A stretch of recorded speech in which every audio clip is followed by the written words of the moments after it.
what to do. Good evening. Good evening. So glad you could make it to the Isle of Roux this evening. It is a beautiful evening. Beautiful. Oh, What? Beautiful. Beautiful weather in this on this. Da, da, da, da, da, da. I don't hardly know her. Okay. Acknowledging. Sorry about that. Oh, we have a microphone. we have a microphone. The Creator gifted us with this land that we are blessed to share and care for together. We acknowledge that the land we gather on, Mohkinstsis, is the ancestral territory of the Siksika Sitapi, the Siksika, the Gaina, the Piikani, and the Amskapi Piikani.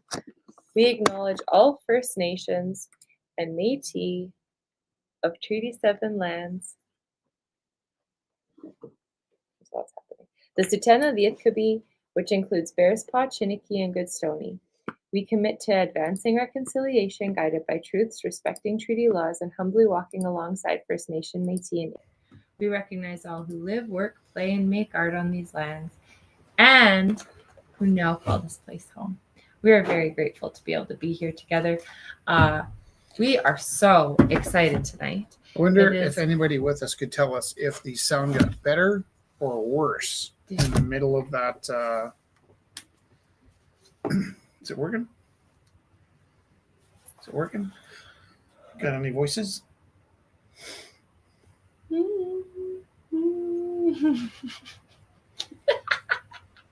There's many voices. What's your favorite Margaret Atwood book? Ooh, I really do. Can you tell the people why I bring up Margaret Atwood? I do like Grace alias Gray. No? Yeah. Because when you're acting strange at the grocery store. Oh yeah, and then I never get the reference. Code word is Margaret Atwood. So this is from my parents are still on the East Coast, so this was when so they were on our last day in Newfoundland. Definitely unique people and culture and proud Canadians with a heart.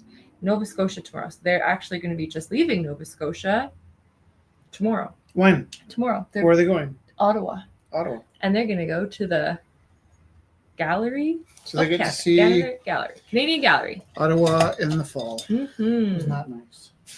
And Dad caught his first Atlantic salmon, and he was on an epic journey yesterday. He did like night fishing, fishing sounds very scary. Catching fish at 2:45. Okay. Bass. He was looking for bass. I got this to the Isle of Roux. This is so exciting. And this is an Amazon book from Scott called The War of Art. Art War. Do you dream about writing the great American novel? Well, you know what? He already did that, except it was Canadian. Do you remember why I say that? Because you had your bucket list? No, because a famous author, you better check on that. Check that. That might be a pigeon. Yeah. That would be so scary. Ilona Voltaire wrote that I wrote the great Canadian novel. What fell? Oh my God. Is it a crisis? It was really like poltergeist in here for a moment. I don't know what that means. Is it just the string? No, it was, that paper lamp that was by the window? Hold me close, a paper lamp. It was spinning like poltergeist when I was spinning lamp in the bedroom. This place is so haunted, but I think it's haunted by good spirits. I feel like it was good. So I got a book in the mail, and we have this thing. Maybe we'll read some of this tonight. Not right now. And then. Okay, can we preface your project? Wow. Okay, so we have been talking about it a little bit, and Rich has posted some of the pictures we took. But in this journey to find our next mission, Rich's journey to find his next project, to reach out and make connections with new people. Reach out and touch faith. No. Was that what we were going to do? Like Temptations or something. Sorry. Anyways, so we Rich has been using his artwork, and then it's really actually an interesting use of AI, looking at AI, saying this is like this painting I just did, because we really have connected to a lot of great spaces in So LA. can I also say one of the things I really like is you can put some really vague references into a painting. Yeah. Take a photo of your painting. Yeah. And then drop the painting into AI, and AI is incredibly astute at reading the paintings. So I'm not saying AI is better than the humans, but test it out. Take like Roy Lichtenstein, do a pencil crayon sketch of it using wax. Drop it in, and AI will go, "Oh, it looks like you're using wax to Roy Lichtenstein," and you can be really vague, and they will find some things for you. And so what I find is they're very astute. No, I just sent you more. So you have all of them. Okay, how many are there? There's 3 more. So what I'm going to do is go here. That's not it. I'll just show these ones for now. Yeah, okay? I just wanted you to have them. I'm so sorry. Image file, desktop. So, he's so prolific. He has all these beautiful paintings. He runs Okay, that would be just a painting I did of You're listening to Jonathan showing up in wherever he went to meet Dracula. And I would drop something like that in, and it would go, "Oh, this looks like the opening scene to Dracula," which is pretty neat because it's pretty darn vague, right? Here we go. Here's one of them. So included in these box sets would be what to point at. There's my hands is over here. There we go. There, no, there. Okay, if you look over there, up here is an address, a letter addressed to who AI thought might appreciate such a piece. In this case, I sent 2 pieces, a small envelope with an American stamp to send back to Canada, and a tiny piece of paper that said on this piece of paper. This piece of paper should last 700 years. Make a dent. Right. So that would be one of them. And that one, they had a really neat place for that to go to. Here's another one. Bacham. And it thought that we'd be pretty happy to send this one to a poetry institute that might recognize Ginsberg. And I did get a message back saying, "Is that Ginsberg?" It's like, "Hey there, got this pleasant surprise in the mail. Wanted to say thank you for sending really cool illustrations. Is that Ginsberg?" Right. So beautiful. Also, Theo is with us in the studio, and we'll add you. Should I add him now? You can, yeah.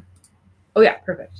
Hi, Theo. Theo, I think, might appreciate this on either like an intrusion level or at a respectful level, because I think maybe what I'm doing here might brush up against what he does with his mailer. Yeah. But my process brought me here in a different way. And really I don't know how close this is to your mailer, but here's my exciting bit of information. And we have shown such fantastic strength by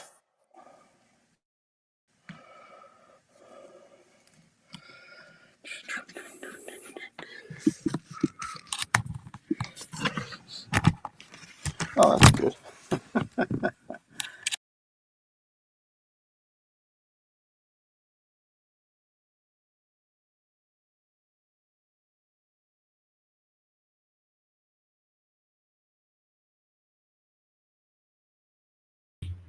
I apologize. Yeah. Like that? Sure. We probably went out for a second there. Okay. So, Sorry. Isle of Roux number 37. Sorry, I muted Theo. Sorry, Theo, I muted you. How are you, Theo? Oh, maybe Theo can't hear. Okay, so this is the piece that came back, and we don't know what's in it. We use such incredible restraint to hold on, I'm just gonna check and see if video call Felix Seru.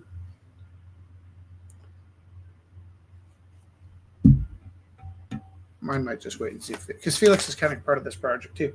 Also, when he's playing video games, I just randomly walk into the room and tell him he has to shut his game off, and then he types a letter to somebody and he wanders down the street downtown by himself to Put it in the mailbox. put it in the mailbox.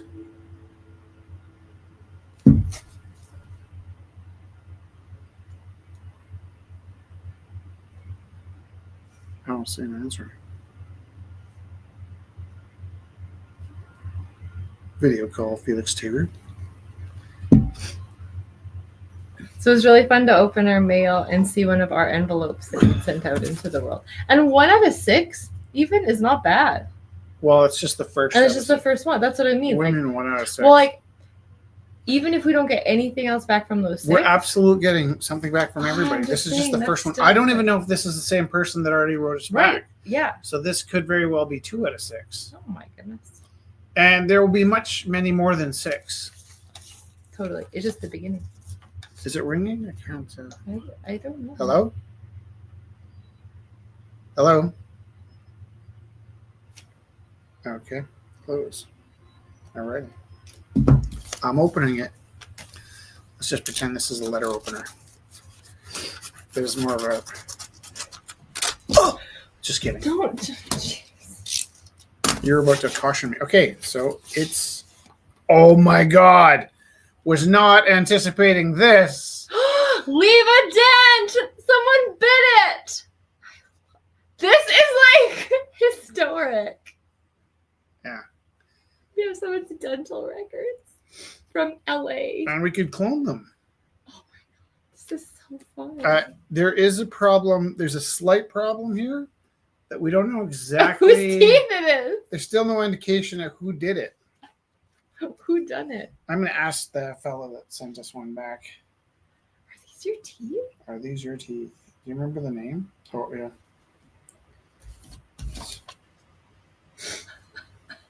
Is this you? That makes me so happy. Okay. What a unique response. Yeah.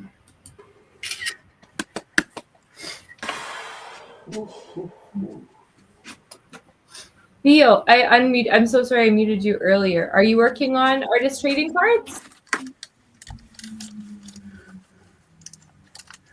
Hello. Hi. How are you? Can you hear us okay? Yep. Awesome. You are good. Nice. How are you? I'm good. I just got back from my hourly walk. Oh, that's nice. Was it I nice? just sent a photo. I hope it's the right photo. It won't show me, so that's kind of weird. All right, now where do we keep these? I feel like, You put them in a box titled mail art. yeah. In the mushroom shelves. Yeah. I'm not sure that my project is exactly mail art. I'm not sure what my project is called. It's definitely mail art adjacent.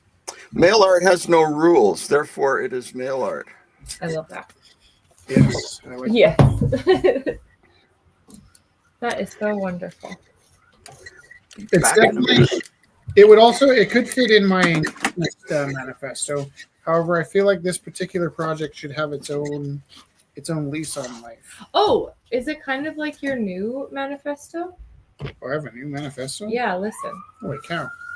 Holy How many cow. manifestos does a guy need? How many manifestos does a guy need? Okay, let me just go back to this because I think that might be the Ginsburg piece. If not, like if somebody sent nothing other than the bite back, that's epic.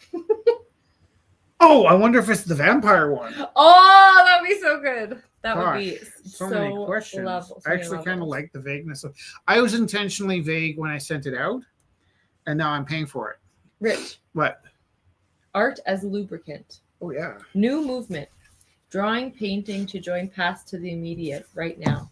Oil loosens bolts that won't turn. No having, no getting.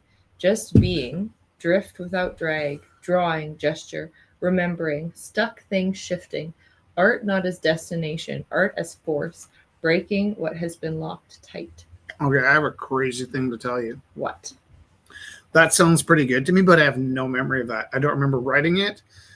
the words aren't familiar and I couldn't predict the next line. That's crazy. Am I having like, is that dementia? I hope not. Okay, this is my Willis Conover painting of one of them. And I'm going to mail this out, but I have to figure out how to do that because it's slightly bigger than an envelope. Maybe we need a bigger envelope. You got big envelopes. Dude, you got a big envelope. This is a big envelope. Okay, yeah, no, and I'm not opposed to it fitting under the umbrella of mailer, but I think it has its own sort of like growing sense. It's because to me, all right, tell me what mailer means to you, Theo. Okay. Have you got a manifesto handy?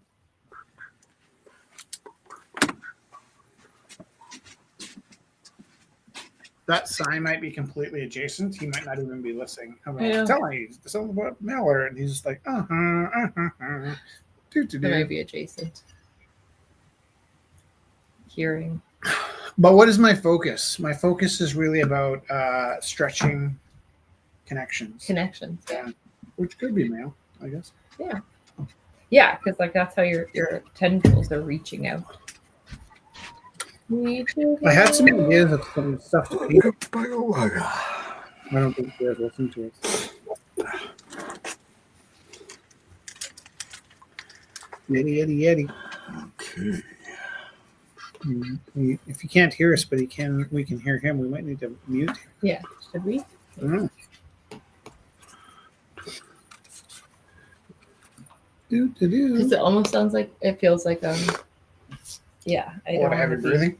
Well, no, I just don't want to be in. I am down with the heavy breathing. Intrusive. Okay. Zaire Studios.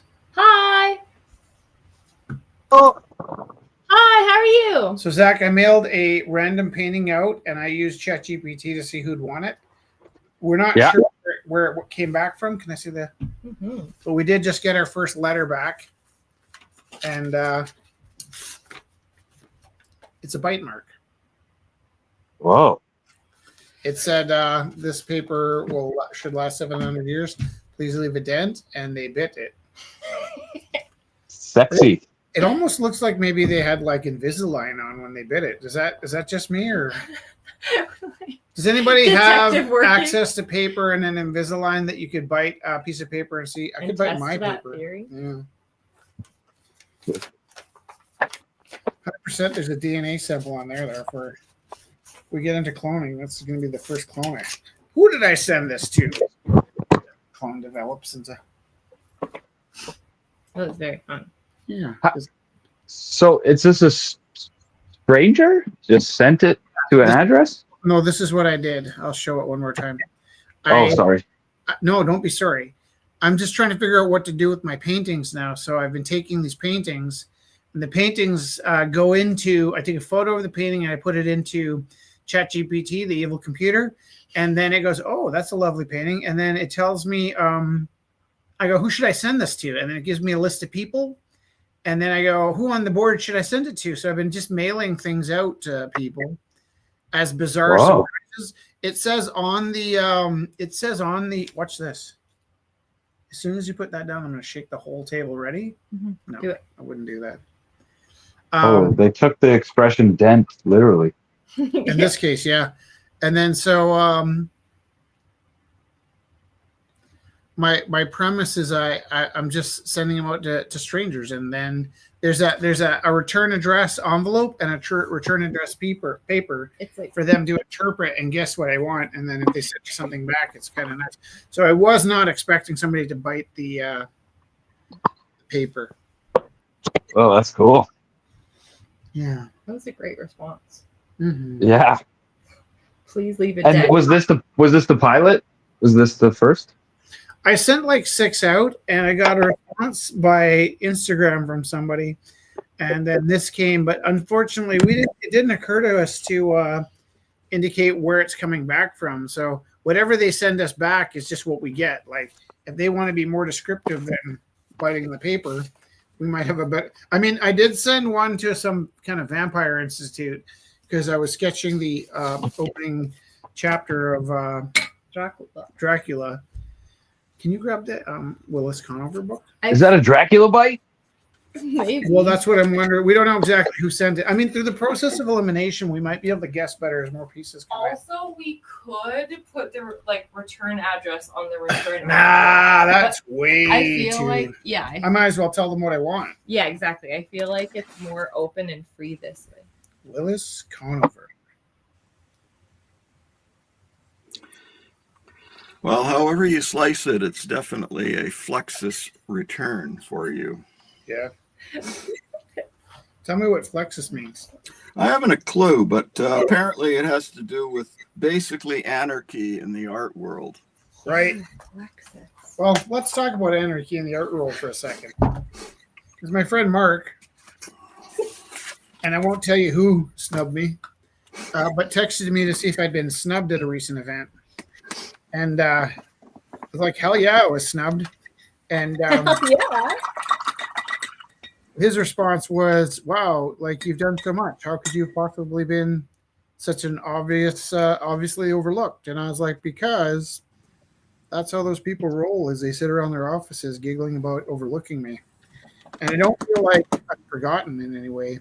I just feel like the amount of energy they go into not acknowledging me sometimes is fine. First of all, it's absolutely fine, but also maybe not the best use of their energy. And so Mark was pretty peeved that I hadn't been invited to this prestigious event. And I was like, I never, like, no one is ever going to lift a finger for me, because probably if they had invited me, I probably would have gone off on how, like, I could have used that invitation 10 years ago. There's no way to win with me. Like, I'll bite you when you feed me, right? Like, I will 100% bite the hand that ignores me, and I'll equally bite the hand that feeds me. So they're wise to ignore me, but at the same time, I'm going to do things on my own, because I really can't count on anybody. I mean, I can count on you, but these institutions, like, they're designed to thwart the likes of me. And I know, because I put myself up against the system and I go, these are some changes we need to see. And the people that are benefiting from the system do not want people shaking things up and rocking the boat. So I am never surprised at how often I'm not invited places. And then Mark was equally upset that Jess wasn't invited to represent this celebration. And I said, it's funny, because Jess is probably the first one that's going to say, she's not combative in the way that I am, right? And so, like, a lot of times when we talk about, like, what were you doing before the Rumble House or before the Gorilla House, she was like, I was giving up on art. And remember? Yeah, I was giving up. So, but you've gotten quite a bit done since we met. I have done more than I could ever dream. And if I say it'll sound crappy, but you'll often say that, I'm the thing that pushes you. You are. And but in lots of ways, you've achieved more interesting and more important things than I have. But I also think you should have been invited to this event. And it's not so much that you got overlooked or I got overlooked, is that I am being shunned and you're being shunned for knowing me. Because for sure, either one of us should have been invited. And I know why I wasn't invited, but I'm skeptical about why you weren't invited. Unless it was straight up like, you might bring me to the event. Who's that? That's my +1. Yeah.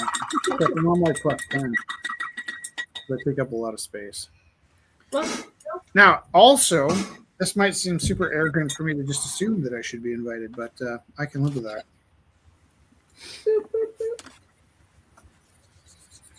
Do you know much about Willis Conover, Theo? Who? Willis Conover? Nope. So Willis Conover, I only know of because we were watching a documentary on the Newport Jazz Festival. And on about the third or fourth time we watched this documentary, I recognized, I said, who is the narrator of this film? Because the guy's explaining all kinds of things about the Newport Jazz Festival. And just like, I don't know, so we put the sound back, rewound it, and we saw the name was Conover as the narrator of the film. But the voice is a voice we've heard 20,000 times. All the time. All the time. Yeah. We've got about 3,000 records, and his voice is on 150 of them, right? So if you ever put a record on, you're like, Miss Nina Simone, Willis Conover. And so I wanted to know more about him, and I looked him up. And Willis Conover had been the DJ for Voice of America for, turns out, 10,000 episodes. He was in the military, and he was a military broadcaster for the VOA. And I only discovered the VOA because of my interest in Willis Conover. And I only discovered the VOA about 3 weeks before Donald Trump canceled the VOA, on the same day that he canceled NPR and PBS. So the VOA with the Voice of America was a psyop. It was the American government wanting to irritate their Behind the Iron Curtain. contraries by playing jazz. They played jazz to irritate the Germans. They played jazz to irritate the Russians. Jazz has long been a way of expressing the freedom of North America. But the other thing they did, which was remarkable, and this is like remarkable, it was kind of like your straight-laced, uptight politicians had decided the best way to get at the Russians and the Germans not only was to play jazz, but to be incredibly earnest on the radio. So where the Americans were often having their own TVs, like limited in scope and sequence by, let's say if there was a situation, the government was controlling what kind of news the Americans would hear about the situation. If there's a situation where the Americans were acting like buffoons or the government was unloading on their citizens or something, the American news, PBS, ABC, sorry, not PBS, ABC, CBC, what are they again? NBC? Yeah. Their news broadcasts were all controlled.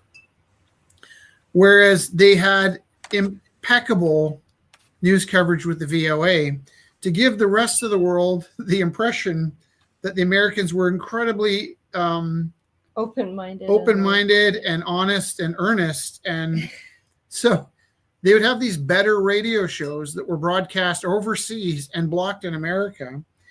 And on top of that, they were blocked in overseas. So Willis Conover would be broadcasting jazz shows to countries that may or may not be able to hear them because the country was blocking them. But he did 100 and how many did he did 10,000 shows.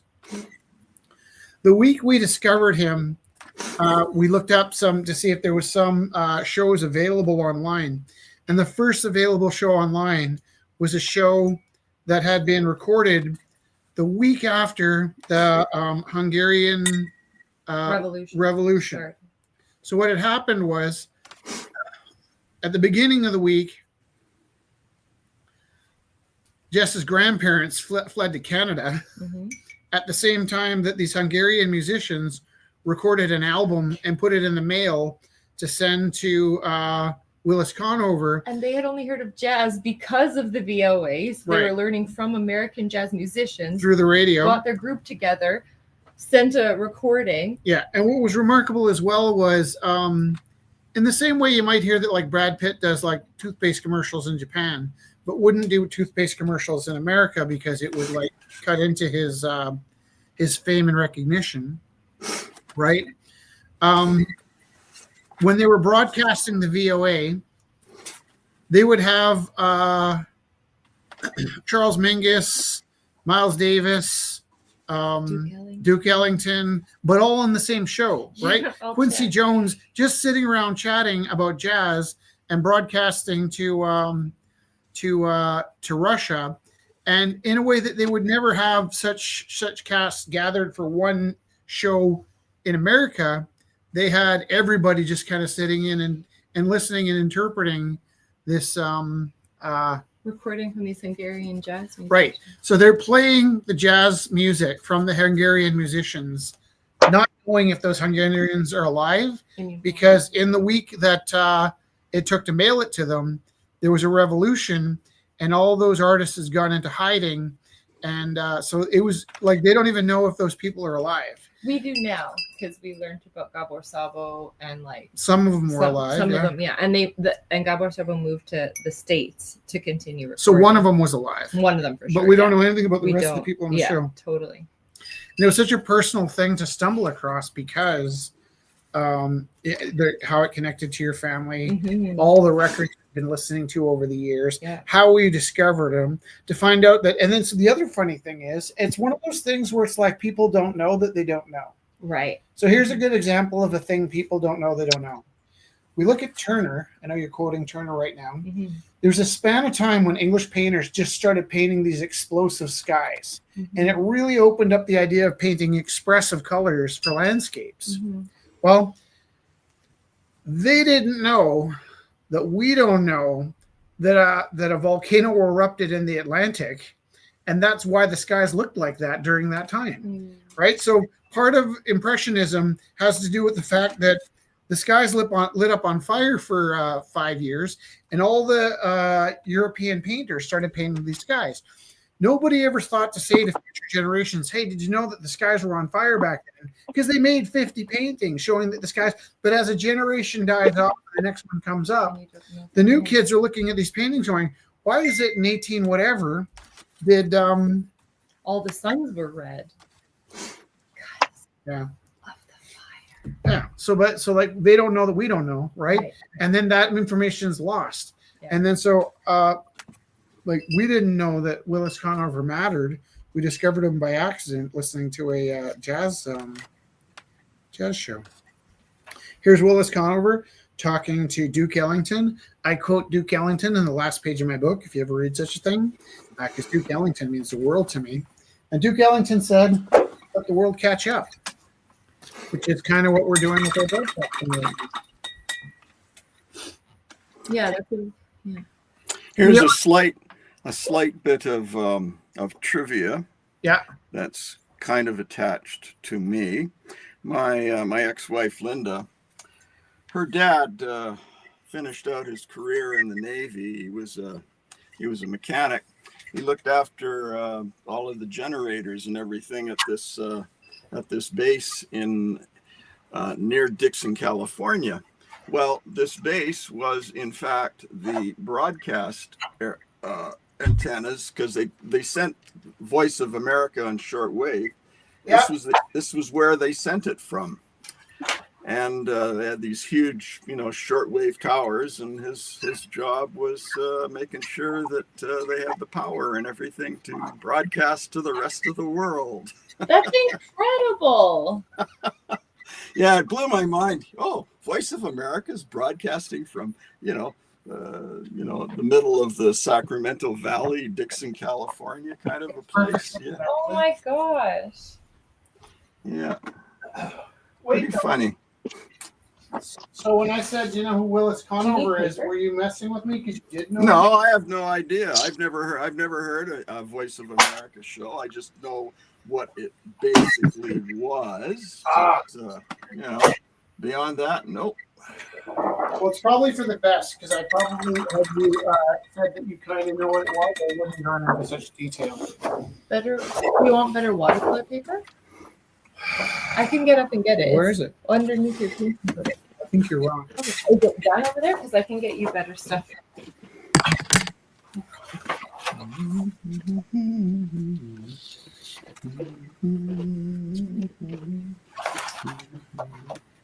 Oh, are you? It's just the cardboard? That's why I said I think you're wrong. Oh, no, I didn't know that. Here, I can go get better from. Just because I've been painting on this paper and it's not very great. Okay. I wasn't trying to be right. I was trying to be right. I was all like, haha, you're going to find out that I know what I'm talking about. Just this once. Yeah, so I have this deep love for Willis Conover. It's really super interesting because all these people, Duke Ellington and Louis Armstrong and Miles Davis, they really looked up to him because he went out of his way to really fight for space for them. And at the same time, he was kind of like not invisible because he was a known man, but he was known to like the people's at the tables, right? Like if you're in a club and you were, you know, Miles Davis was in the club, everybody in the club would want to be sitting at the table. No one in the club would have known who Willis Conover was. Willis Conover would 100% been sitting at that table, you know? Yeah.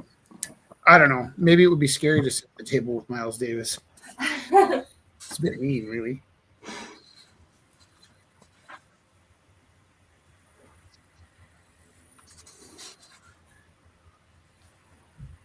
So it just fits with a lot of stuff we're working on, like this idea of we're making art without expectation.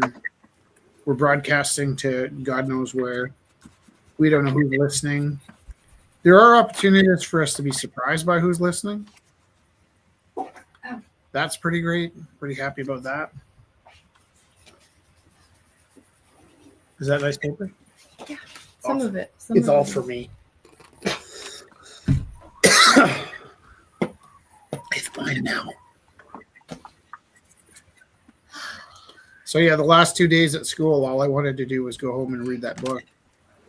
Did we even read it last night? We went for a walk.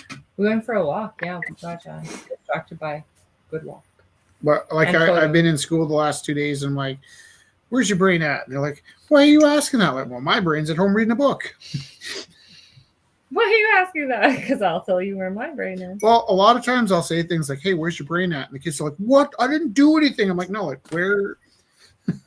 Mine's at home reading. Yeah. Where's your book? Yeah, like I just want to make a connection. it's not. It was an attack. Just wanting to share. Like we have this broadcast on our shows. Like, how did you get this way? And it's an opportunity for people to explain why they are the way they are. And maybe to some extent, there's an expectation that you have a reason to make an apology when you say that. But for instance, Jessica, how did you get this way? I think, I mean, yeah, wanting dopamine and getting it in different ways. And now I'm getting very healthy kicks of Dopamine. non-stop dopamine from positive awesomeness, like painting and making good connections with children, so the people. all right. That's You more know, serotonin, I guess, Yeah. the good connections. you're getting serotonin now. I'm getting serotonin. Yeah, but you used to have a bit of a dopamine. Yeah. We can agree on that. Yeah. I just had a flashback too. He's doing better now. Leo, did you like Jan and Dean?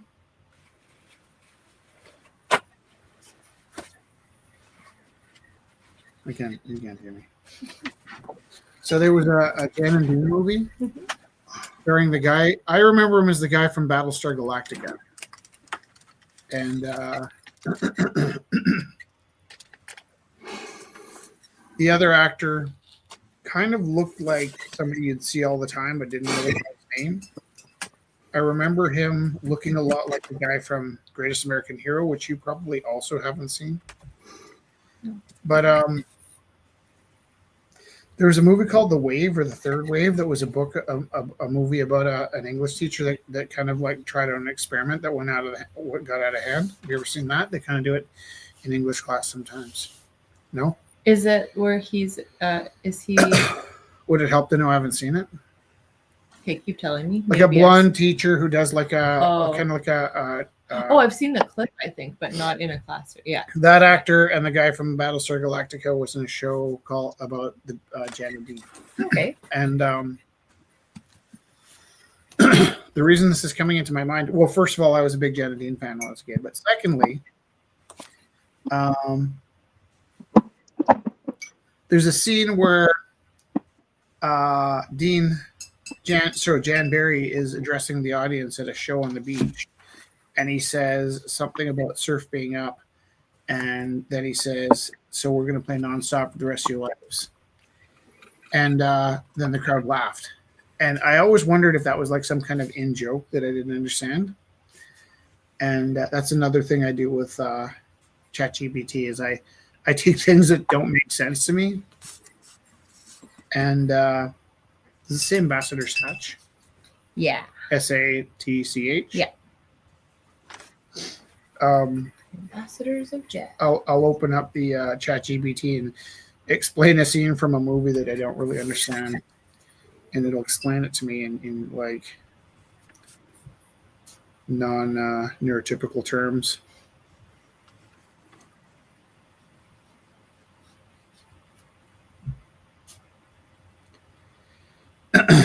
And I used to ask you sometimes, like, why do people say this? Like, what did they mean by that?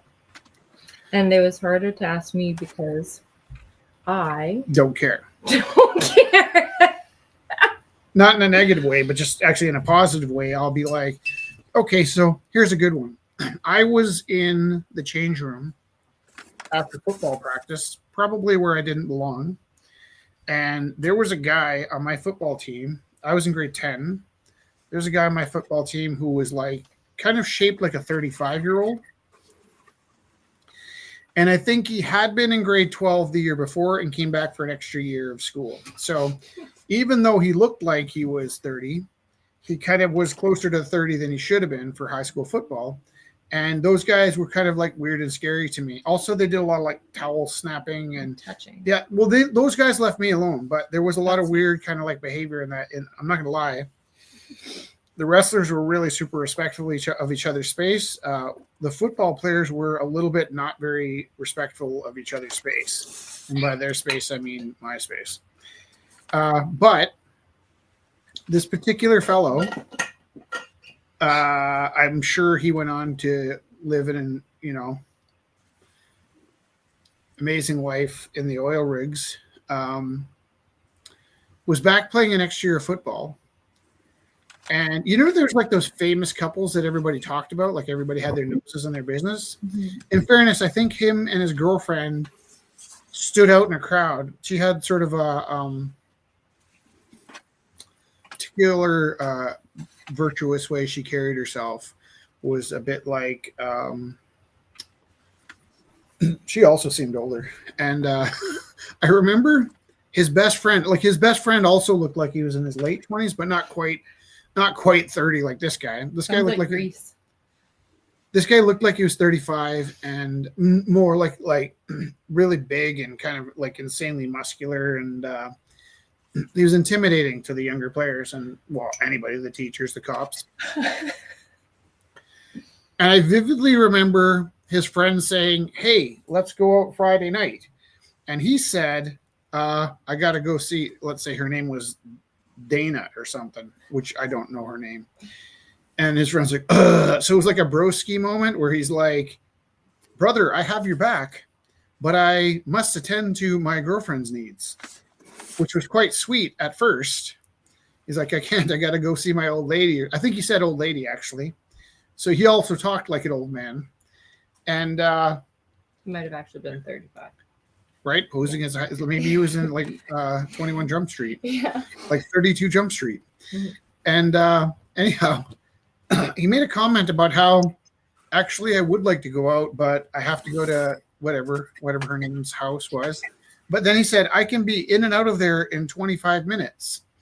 And it was such a specific amount of time that I felt he was alluding towards something that also might have been a bit beyond my naive grasp. But I also wondered, like, why would he be boasting about it not taking a lot of amount of time? Like, it almost seemed like he was bragging about erectile dysfunction. And for like 20 years, I'm like, what does he mean by that? Like, what does he mean? And so, like, just this idea that he didn't need to engage in a lot of attentiveness. Am I telling the story on live feed right now? Yeah. Is it appropriate? I don't know. Anyways, I was dumbfounded by his boasting. Right. It did not seem respectable, and I don't mean to be disrespectful right now. No, but that was one of the things that happened when I was 16, and I'm still an adult. Going, why would he be boasting about that? Like, what about that story am I missing? Mm-hmm.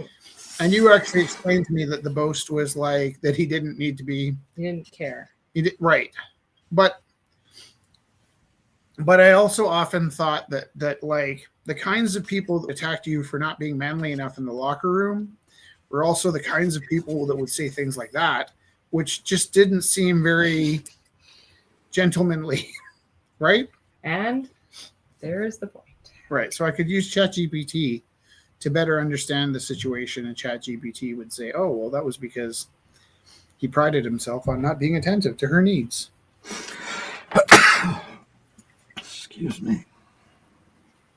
Did I tell that story with enough restraint that it wasn't? I think so. Okay, good. Yeah. There won't be like. And the point is, like you said, like that you have that platform to be able to ask, like, what was happening here? I'm Like, often quite confused by the joke everybody gets. Yeah. And I don't mean that to sound stupid or naive. It's often, I think my glitch is I can think of so many interpretations instead of the obvious interpretation. So with sarcasm, first of all, from somebody's tone, I'm understanding that they're not saying the whole thing, right? I can tell that from the tone. Right. So then my imagination goes to, well, what do they mean? And instead of just there being like a binary, like they obviously don't mean this, so they mean that. Then I'm coming up with many things they could mean. and then you're also crossing it against what you like. You're like, My they values. couldn't mean it like that because that would mean that, and so then it's like also makes it more difficult. Well, according to the thing he was boasting, it didn't sound like he was much of a romantic. Mhm. And And, I couldn't see a reason why he would want people to know that about himself. but like, yeah, like you said, we're talking about like how we all hear and speak from our own perspectives, and then And it's not just that. Did I draw the diagram? Did I draw it last week? I'm not sure. I have a diagram for my new thought. But I need to know somebody's listening. Zach Abbott, are you out there? Yeah. Did I show you my idea with the arrows last week? I remember the cowboy clowns. It's a bit like that. It's a bit like the cowboy clowns. Here we go. I'm trying a picture. Can you see my screen? That's really nice paper. I'm Right. going to do it on the back. God. My old lady won't let me paint with the paper I want to. Those ladies. I can paint on whatever I want. That's true. And everybody's like, oh, yeah. Like, that doesn't mean anything. Just talking about it. All right, Zach, you are not comfortable telling me your political leanings. Is that correct? You could say that. Maybe not on this. Okay. Why? What do you mean? Yeah, no. For the sake of Full blown communist. Let's go. communists will do, okay? So Let's if go. you're a communist, let's just say you're on the left over here, okay? And then this is you. Happy. Right? And then you're looking at these fascists over here. Theo's good at speaking to these people. Theo, are you there? Oh, I'm here. So, yep, I am. So you know how sometimes I'm trying to be sort of moderate? And you're like, screw that, those guys are blah, blah, blah, blah, blah. You know that feeling? Yeah. A bunch of yes. Okay, and so perhaps I'm also a liberal, by the way, and I don't have a word for these people. I might jokingly, I have this one friend at work, I call her a fascist sometimes, but I don't really think she's a fascist. And there can be liberal fascists and conservative fascists, but I jokingly will lovingly call her a fascist sometimes. And then there's these people here, conservatives, who are actually lovely people as well, something I've learned. And then but they have this binary where they have the, I don't know if you've ever heard the phrase libtard. It's not very flattering, but and I've been called this word a lot, actually, libtard. But what I'm looking at is, here's me, and let's say I lean to the left, and I might be kind of moderate in the center, but I lean to the left. And here's my friend who might be a conservative, and they lean to the right, okay? And in America, we might say Democrats and Republicans, and in Canada, we might say conservatives and liberals. But generally, it's a left and a right thing. When I'm looking across the board on my values, I'm thinking, oh, we should all have somewhere safe to live, and we should all have our needs taken care of. And if it means paying a little extra taxes, it's worth it if everybody's okay. And oh, you know what? If you have a glass window in your front yard, maybe it's a good idea to make sure those people that might break into your house have some hope for a future. And when I look at people on the other side of me, they're like, welfare state is bad and this is bad and da da da da da. These people look like the bad guys, and I think I look like the good guys.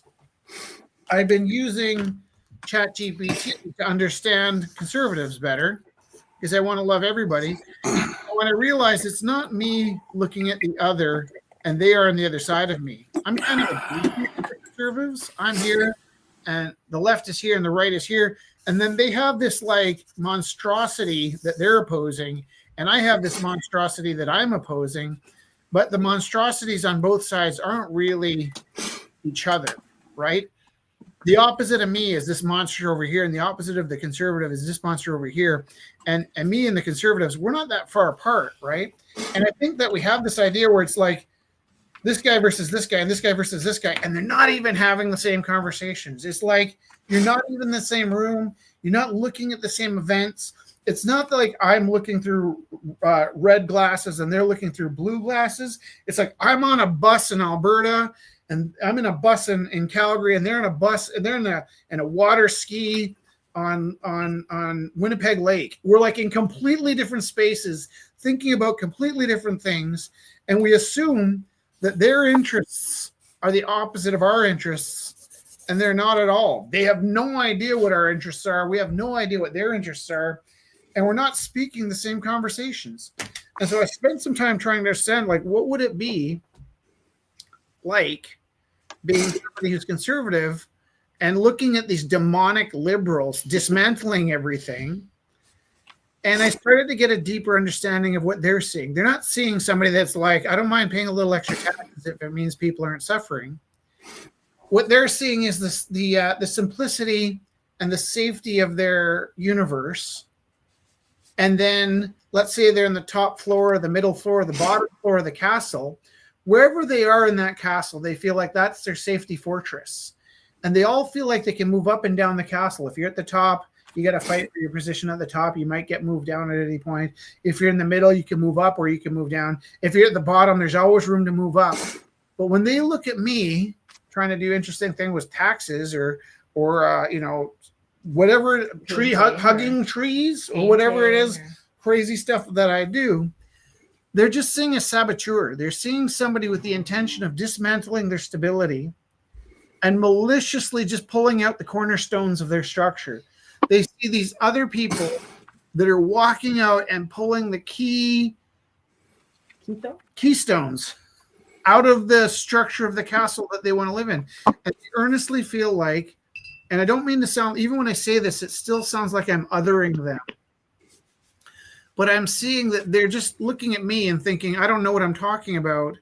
And they're earnestly trying to save me from myself, right? And it's not selfish, it's not evil. It's just a completely different vantage point.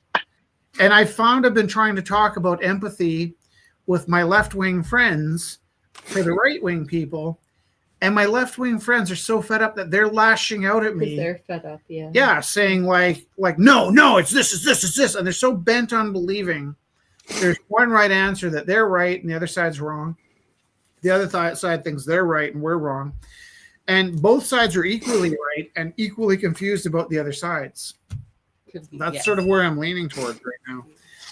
And it's actually been making my life kind of interesting to negotiate. Now, if somebody takes what I just said and reports me to the authorities and I get fired for having ideas, I'm okay with that. I'm okay with living in this world, same way Jimmy Kimmel seems to be removed from his post.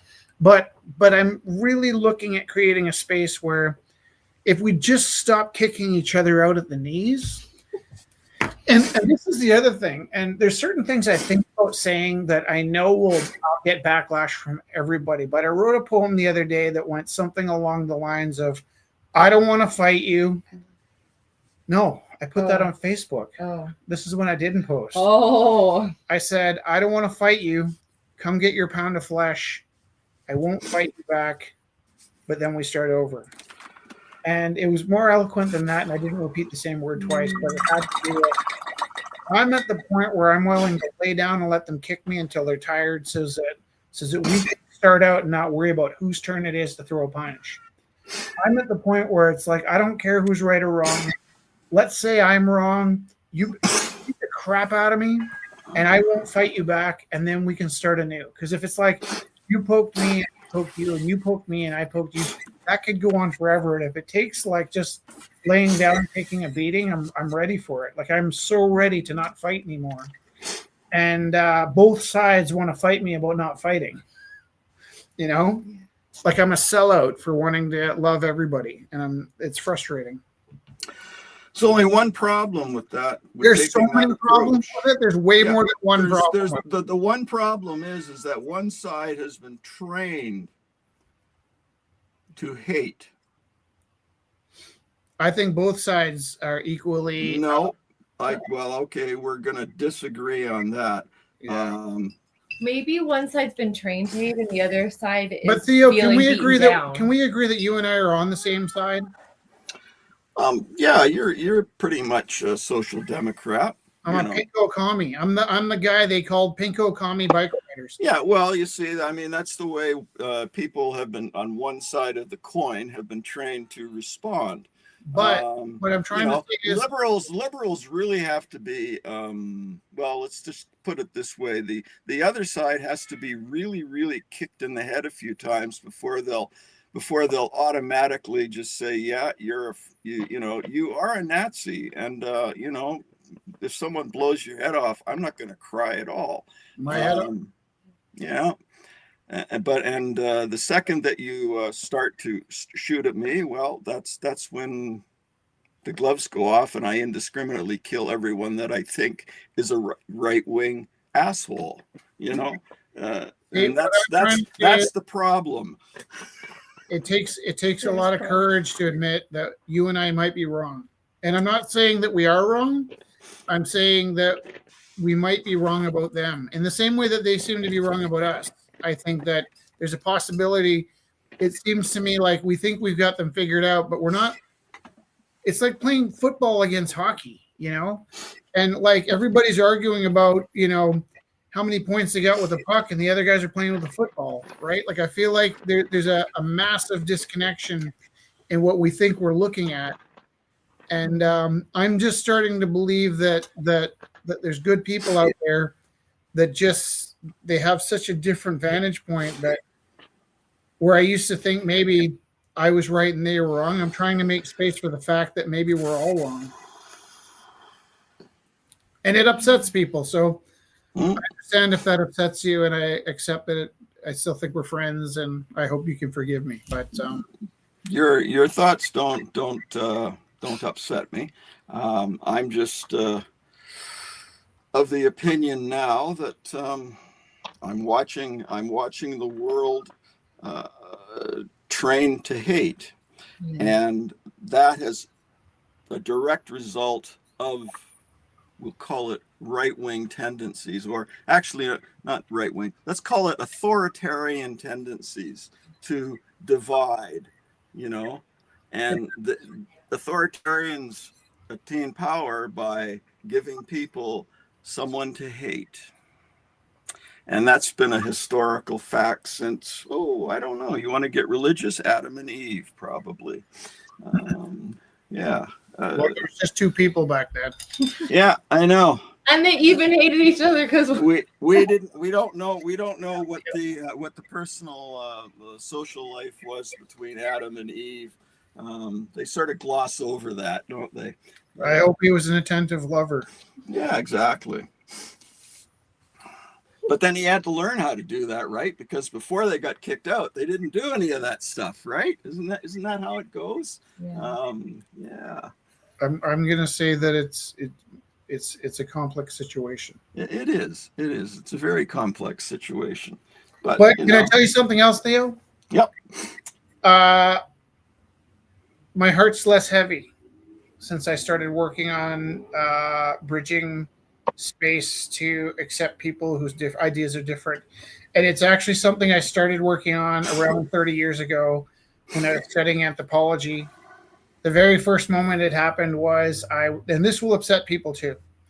I was flipping through my anthropology textbook, and on page 47, there was a picture in black and white of 5 bald dogs hanging in a market. And my first thought was repulsion. How could people hang dogs for meat. And then I read the chapter, and the chapter was talking about how we apply our own beliefs and our own values to these situations. And it took a lot of thinking on it took a lot of willpower to make room for this thought. We love dogs, we cherish dogs, and we value dogs. And it might seem abhorrent to us that other people might eat dogs, but we don't worship dogs. We cherish them as family members. We don't worship our brothers and sisters. We cherish them as family members. We might cherish dogs as much as a cousin, hopefully not as much as a child, but as much as a family member. But we don't worship dogs. And it occurred to me reading this book, it wasn't even alluded to in the book, but it occurred to me in this book that there are places in the world that worship cows, and we treat them far worse than those dogs in that market was treated. And I thought to myself, Eurocentrism. It's when I think I'm right about everything and I don't make room for other cultures. Now, I know some cultures might have practices that are horrible to me. And where I live, we don't do things like that. But then I might need to stretch my mind a bit to be loving and accepting of those people if that's the way their cultures work and they look at me and they think I'm an animal. So I've been trying for 30 years to make room in my heart for people that don't think like me. For 12 years, we ran a program at the gallery called Inclusionism, where we wanted to make space for everybody. And there were boundaries that I had to put up. And somebody came into the gallery wearing a MAGA hat early on of Rumble House. And he was just smirking at me like, ha, ha, ha, what are you going to do now? And I knew that he wanted me to walk over and make a scene saying, you can't have that hat here. But I also wanted that space to be a place for people to express themselves. Now,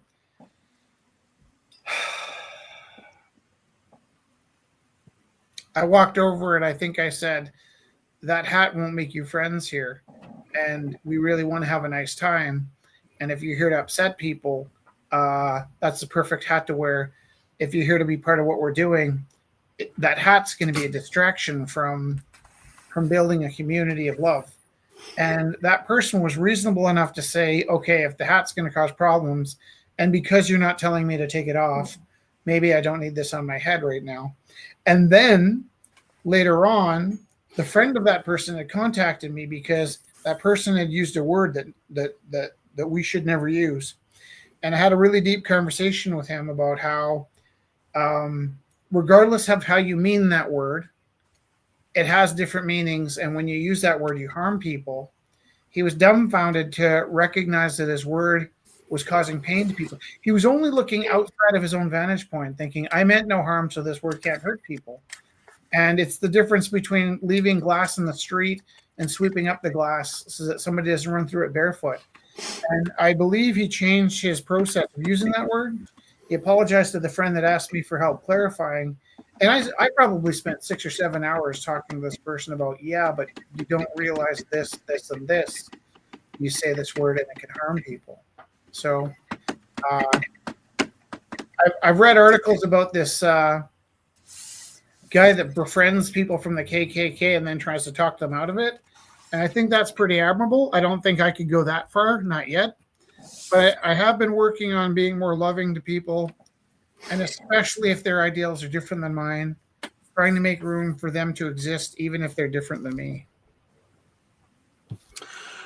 I was just reading a story. This goes back quite a few years, but it was a government program of some sort in the States where a black woman and a white guy who was an ardent Ku Klux Klan person, so I think this is going back to the 20s, had to work together on some project. And at the end of it, the KKK guy swore off the Klan and became a better person. And that was through both of them working for a common goal. Right. So it's an interesting thing that, you know, we can say that, yeah, people have have their beliefs, and they're entitled to them, which they are. But on an individual level, a lot of times some folks are intelligent enough to realize, hey, my belief structure is entirely wrong. And I'm talking about loving them even if they are wrong.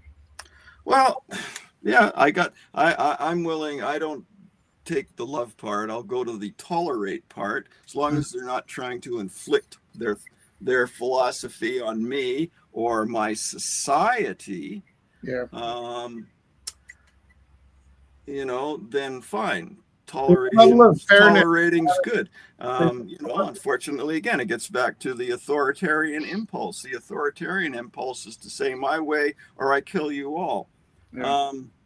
And that's not a difference of opinion at that point. Yeah.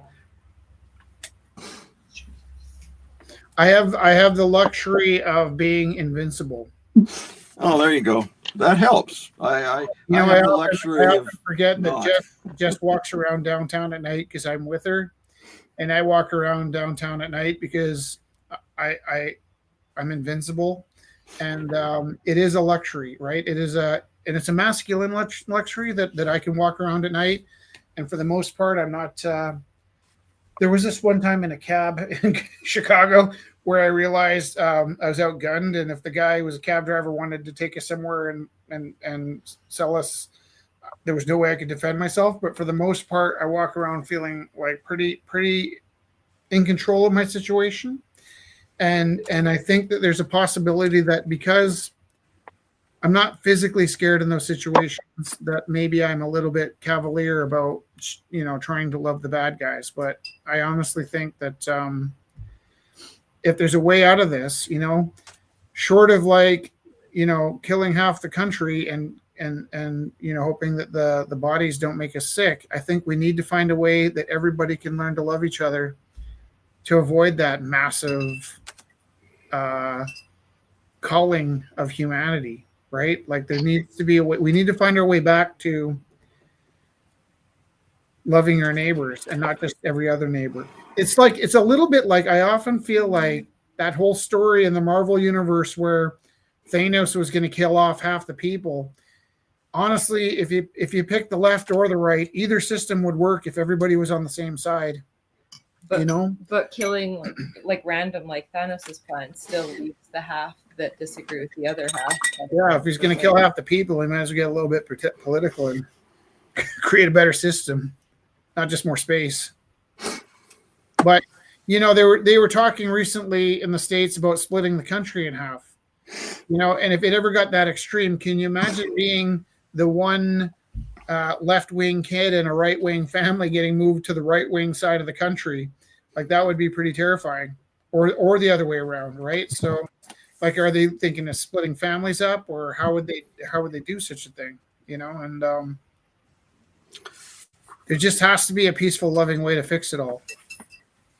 And I also think like the things that I'm saying right now could seem incredibly insensitive to people that are feeling marginalized or threatened by these situations on both sides of the spectrum.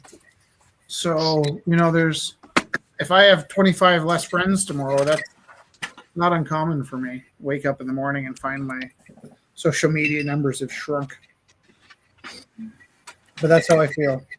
And I think the one thing you're saying, like the idea of going back to, it's like we've never had a time in humanity where we were able to love each other. So it's going forward to. It's like sci-fi. It took two kinds of humans to get this far. We needed the hunters and we needed the farmers. And those two lifestyles have conflicting needs, right? Mm-hmm. The hunters need freedom and the farmers need guarded fences, right? Mm-hmm. And so the farmers are good at waiting for their crops to come and the hunters want instant gratification. There's a book I read where they talked about takers and leavers, but we needed a balance of both kinds of people. I don't know. Maybe if we're lucky, the aliens will attack and we'll have to unite ourselves. Like you said, having a common goal to work. Is it a thing? Yeah. We're gonna mute the mic because it's right next to your clicking. So just unmute yourself if you have something to say, okay? Yeah, is it the tape? I think his mic is just next to where he's working.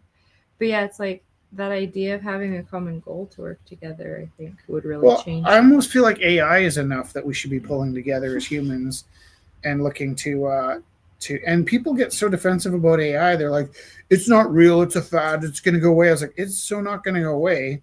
And we need to start preparing for try doing a little bit of research on AI or in Google or in magazines to see how many years you think we have before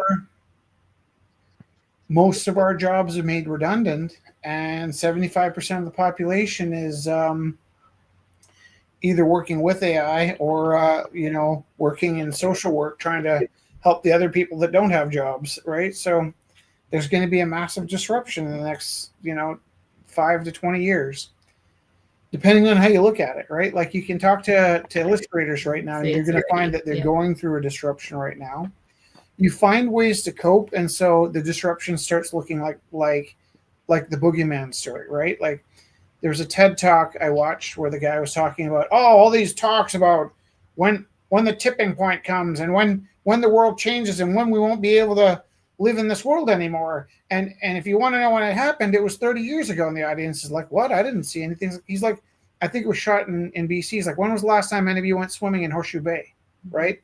He's like, when you were a kid, you'd go swimming in Horseshoe Bay and it was wonderful. And when you're a little older, sometimes it seemed nasty. And then when you got a little older, there'd be this report saying you can't go in Horseshoe Bay today. And people go, I knew it. I knew that lake was, or that ocean was dirty. And now it's very rare that you can safely swing in a Horseshoe Bay. So it's kind of like we don't notice as these venues are closed to us and they become end systems, right? We don't notice when those moments pass and the lake becomes a thing you look at, and if you're sitting and wondering, getting boiled. we're the frog getting boiled, exactly. And we're like, I'm in about my fifth extinction event. At one point, I used to cut out signs at a sign shop. I'd cut out letters to put on, if the letter W fell off the Safeway sign, I'd spend the afternoon making a W. And then another time I painted that hockey mask on the outside of the Saddle Dome. And if you parked downtown and got confused, it's because a dyslexic guy put up all the signs in all the parking lots downtown telling you how to get in and out of the parking lot. And then one day I walked in and I walked up to the bandsaw to get started on some letters I was supposed to cut. And James comes over. He's like, Rich, we really love you. You've been working so hard. We're gonna try you out in sales. I'm like, I don't want to be in sales. He's like, well, come look at this. And he showed me. It looked like a pool table with turned into a giant Etch-a-Sketch. And at the center was a computer router that spun around and cut out a 4-foot letter S in 45 seconds. I'm like, I can't do that. I could never do that. He's like, we're not doing that anymore. Yeah, we're not doing that. So I got made extinct by this machine. And then I went into graphic design and I was working in magazines. And then something happened where there were some protection laws, and Lori called me up one day and she said, listen, if this law gets passed, we're not going to do the magazines anymore. That's how I met Lori, as I was working on a magazine with her. We put out a national children's magazine called Max Mag. And the month it came out, there's a 50% sell-through. She's like, this is unheard of. It's an amazing piece, but we can't do this anymore because there had been protections that protected Canadian. When you watch American TV on the Canadian channel, they would pull out the American ads and put Canadian ads. That's why you'd see like the same show on NBC as you'd see on CTV, right?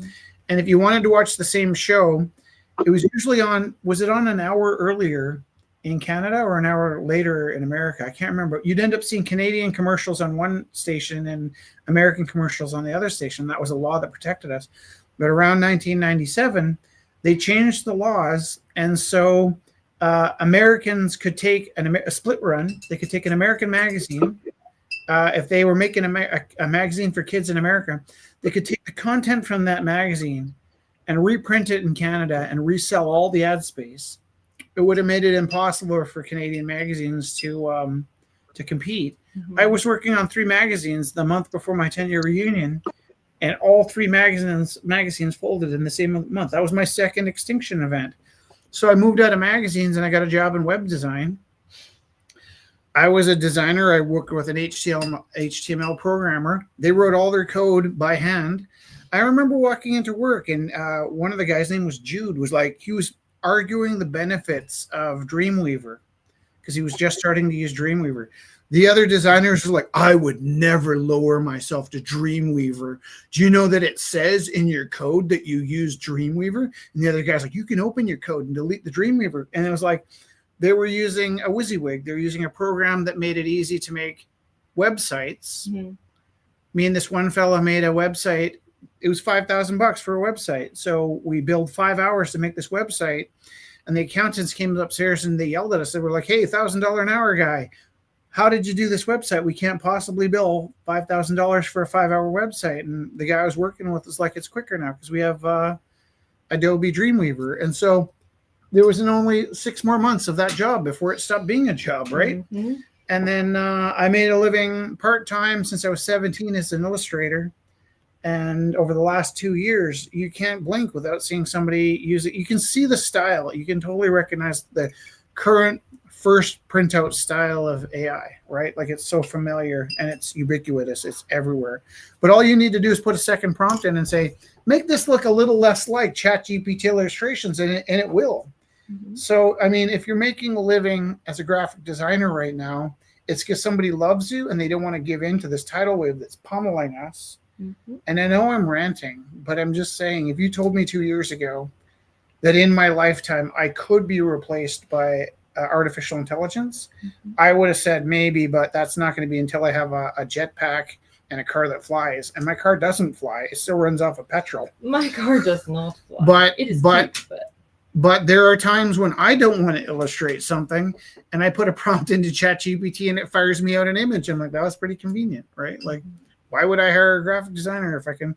There's drawings that are so complex, right? That would take me hours. I can get done in seconds. It's a tough sell wanting somebody to pay you because of the novelty of it being a human. So we're going to have to rethink our lives in the next 5 years. And at one point, my ChatGPT, I kind of trained it to be honest with me. It started talking about this like Pod 8 plan where we're all going to live in like communal housing and take turns doing the dishes and washing the toilets because it's all that's going to be left is taking care of your homes. I'm like, where did and then that stream just disappeared and I couldn't find it again. But Pod 8. there was a title for it. Like, there's a code word for like this utopia where our daily job has got to do with keeping the condo tidy and who's cooking that night and who does dishes. What should I paint? Another Willis Conover. I think so. Yeah. Sorry if I sound crazy. I know I've been talking about a lot of crazy stuff tonight. I know there's a huge cancel culture out there. I heard Jimmy Kimball's not Jimmy Kimball anymore. I feel Hey, like didn't you used to be Jimmy Kimball? everything will be fine. But I want to love everybody.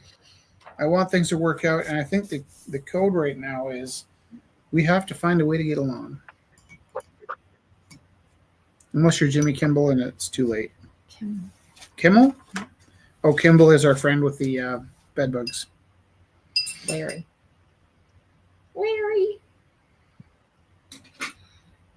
Hopefully he doesn't still have it. No, it was super nice of him. He came to the door. I said, come on in. He's like, I can't come in. I got bed bugs. And I was like, oh my God. What are you doing here? What do you need? And we did such an amazing job of keeping that place open and never bringing home And to clean and yeah. it bed was good. bugs or. We did a good job of that space.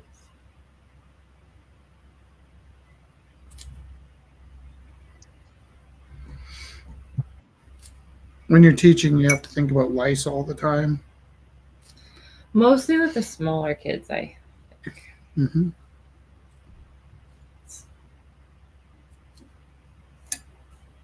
How many minutes do we have left? It is like we have an hour. It's like 8:20. 60. 60.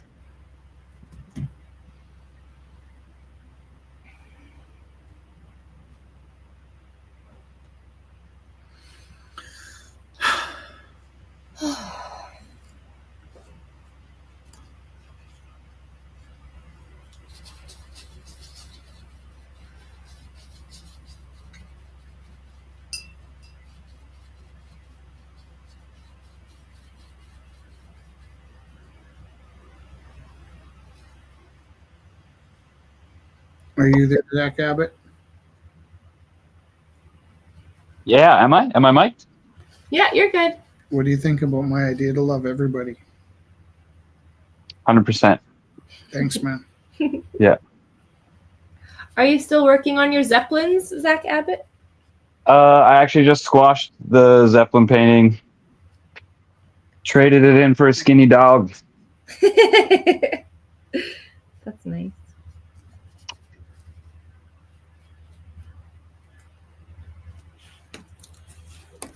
Skinny dog's like a little self-portrait type.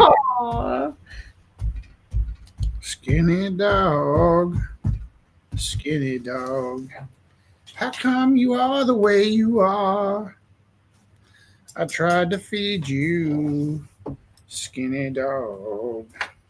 And I've loved you from afar. Skinny dog. Skinny, skinny. Why won't you eat? Skinny, skinny. Skinny dog. Skinny, skinny. I'll give you some of my meat. Skinny. I do this all day, you know. So you serenade me all night? I make up stupid songs. I call them toilet songs. I was digging it. Yeah. They're not really toilet songs. To tell you the truth, I wrote most of the songs I've written from inside my motorcycle helmet.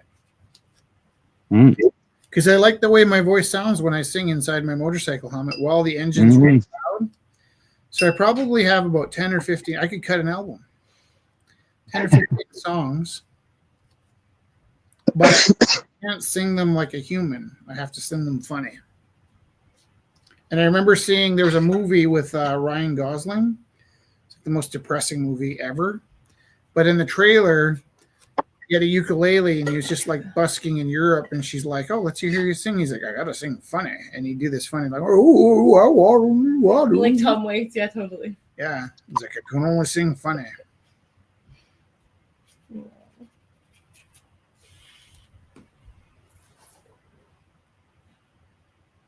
Is that like anti-style? What do you say? Anti-style. It's like zero charisma. I mean, yeah, yeah. It's more like zero charisma. It's not like a mockery. Like he was actually trying to. Yeah. It's just awkward. Like when I sing, super awkward. No.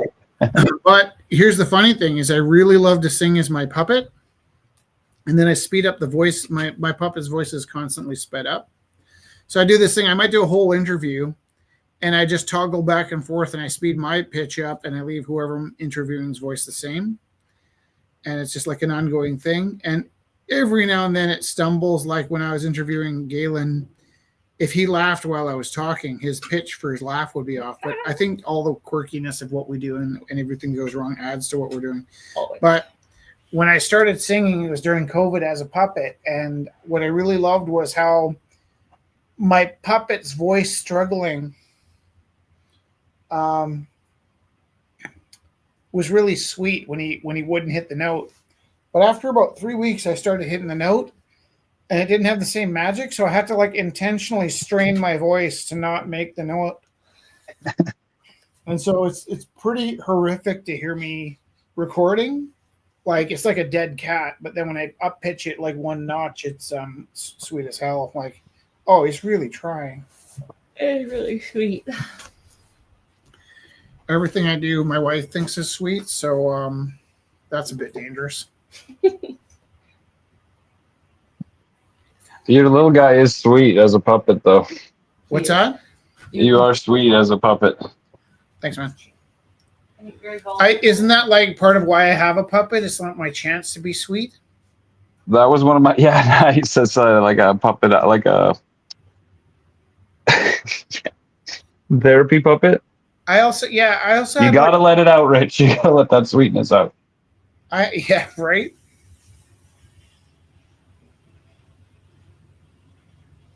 It's funny the personas we give people of ourselves. Between my wife and I, she's 100% the masculine one, and I'm the feminine one. And she's the vicious one. And I'm the nice one. And everybody thinks, oh, Jesse's so sweet. Rich is a bit gruff, but like, I'm gruff, like, we got to get out of the car and save that guy's life. And she's like, he's done nothing for you. She's laughing because that's an actual quote.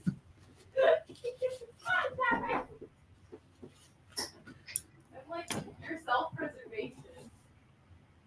Why are you helping somebody that's awful to you? Because it's less painful for me when they're not in pain.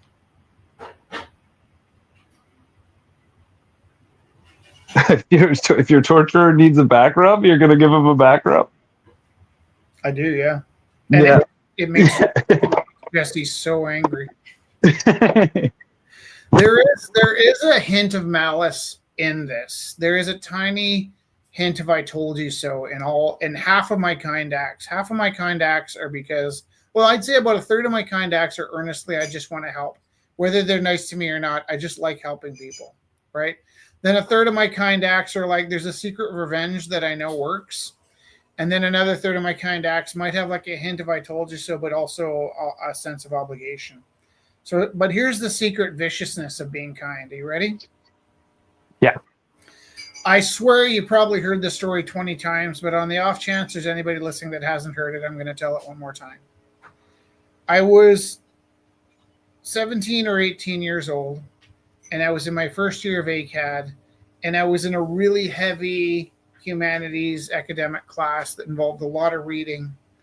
And I was about to start reading in about 2 years. I think I was around 20 when I really started digging into reading. Back then, I had a really hard time sitting still to read my whole life. And I had a couple head injuries in high school where I might have been like recovering from a concussion. And I remember going to see a counselor about the fact that I didn't seem to be able to put the words in my head when I was reading. I'd sit down with my book and I'd go over the words and I'd be reading the words, but they weren't loading into my brain. And I was having a really tough time my first year of art school because I had some really heavy academic readings. And I did kind of put my head through a windshield when one of my friends was being a jerk. And I didn't even stop to think about getting my head checked. I banged my head off the windshield, smashed the windshield, and went back to school the next day. And it wasn't until 10 or 15 years later I realized, oh, that's probably why I had such a hard time reading that semester, is I probably had a concussion. Anyhow, I had to give a presentation in this academic class. And because I'd left the presentation to the last minute to prepare for, by the time I went to the ACAD library, all the books were gone on my topic. And I was assigned a topic. It might have been something to do with fiber arts. And I went to the downtown city library and I got several books, made my brain understand these things and presented. And my presentation wasn't that bad.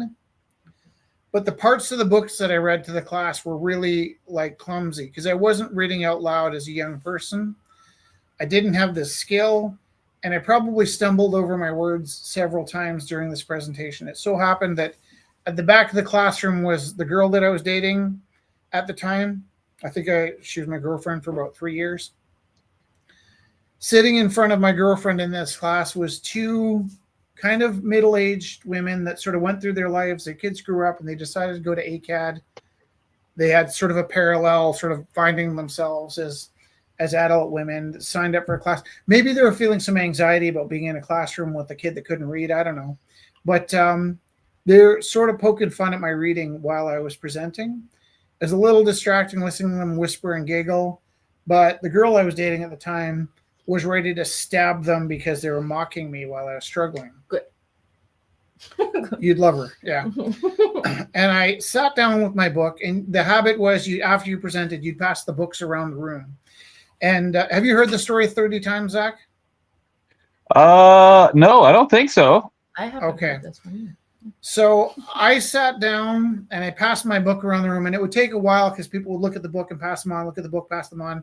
And halfway through one of the presentations, about 3 presentations later, the lady that had been mocking me blurted out loud, I remember the words so vivid, she said, "Oh my God, this book.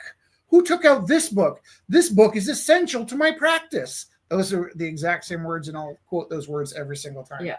And I glanced up and I saw that it was the book that I took out from the city library. And Tammy looked at me like, this is where you crush her. Flying elbow from the top ropes. And I said, I took that book out from the city library. It's due in like 5 days, and you're welcome to take it so long as you promise to get it back to the library on time, because I don't want to end up with late fees. And the lady turned around and realized I was the one that took out the book that was essential to her practice. And I think she'd expected a flying elbow drop from the top ropes. But when I graciously said, of course you can borrow my book. And please, just please get it back on time. I remember it was watching like a malicious wax face melt off of like an angel. The viciousness of her, and she's dead now. I think I told you she lived in the building over here. oh. She used to wear wigs, and I think Chick-a-boom? yeah. So like, I don't think she would still be around now because she was kind of older when I was a kid. Yeah. And but I remember watching this kind of like veneer of like disdain for me wash off of her face. And I remember I could feel a palpable, Both of them were. shame evaporating into the air. And you could smell it. You could smell the shit. And it wasn't even intentionally malicious on my part. It was just like, it didn't occur to me to say, no, you can't borrow my book. It's mine. Right. And then Tammy didn't speak to me that day. She was livid with me for being kind to the person that was mocking me. You always do teach good. And I didn't think about it very much until the next day I walked into the lineup at the cafeteria in the ACA. It was ACA back then. Food court. And as I walked up the line, I probably had $4 in my pocket to eat that day. This lady called down from the front of the line. She's like, it's Rich, right? And I looked up, I'm like, hi. And she's like, what are you having? I'm like, it's complicated, but I'd like a ham sandwich with Swiss cheese and please no mustard, please no mustard. You have to say 3 times no mustard. And she bought me my sandwich. And I didn't open a door with her in the building for 3 years. For 3 years while she was there, she would sprint across the room to open doors for me. And she bought me that sandwich, and I think she cooked me lunch several times. And she spent the next 4 years trying to make up for her lack of kindness and the shame she carried from when I didn't flying Smack elbow her. drop her when I should have. And that was the first time I recognized how being kind to people that don't deserve it can be the ultimate karate chop.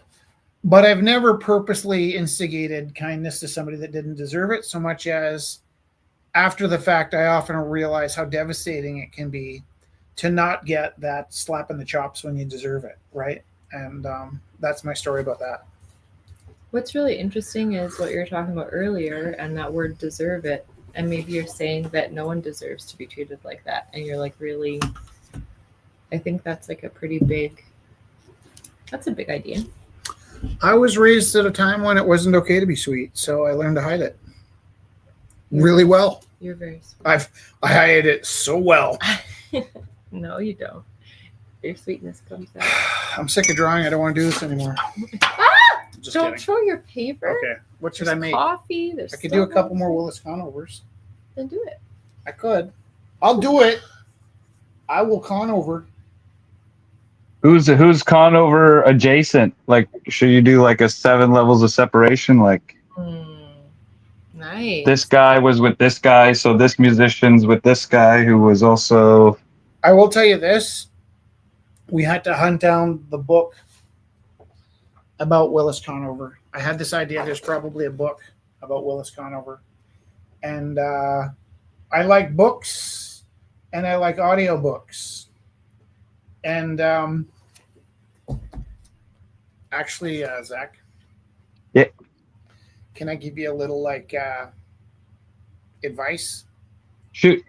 I mean, in like the romantic department. Oh, okay.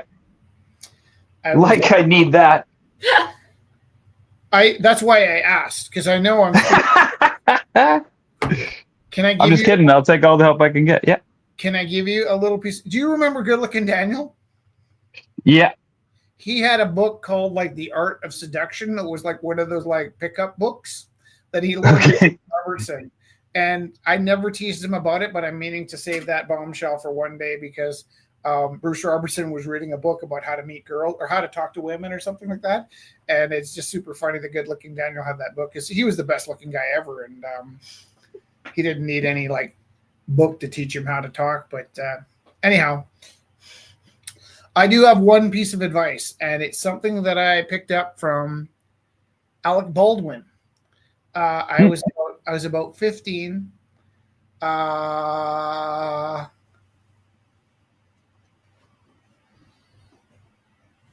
Alec Baldwin was dating or married to Kim Basinger, and I was just flipping channels, and I think he might have been talking to David Letterman or Johnny Carson. I don't remember what year it was or who was in the talk show desk at the time, but I remember whoever it was sort of teasing him. He said, because he read up on him about something he said in an article. He's like, I read somewhere that you and Kim have a kind of a special little lovey-dovey thing you guys do. And Alec Baldwin admitted to the secrets to success of being romantically linked to Kim Basinger. Do you want to know what the secret was? What? Have I built it up enough? Yeah, the suspense is killing me. You gotta drop this jewel. At nighttime, they would read to each other. Yeah, it works. Yeah. So Jesse and I will stay up late and read to each other. Yeah, it works. We're reading this Willis Conover book. What's interesting is, like I said, I stumbled over Willis Conover because I recognized his voice enough times that I looked up his name and only recognized him as the narrator.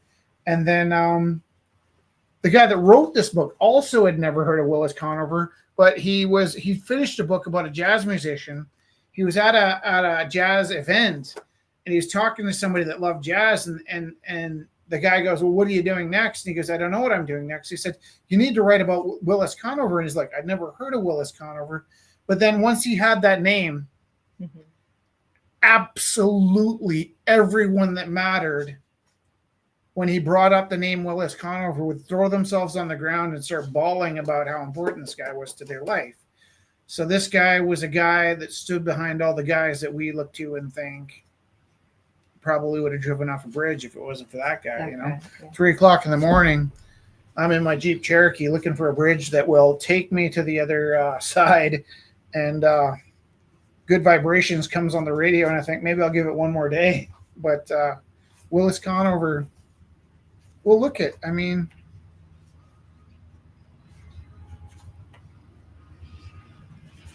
if there was a speech at the end of Louis Armstrong's career, part of that speech would have been talking about how Willis Conover got him through doorways, you know?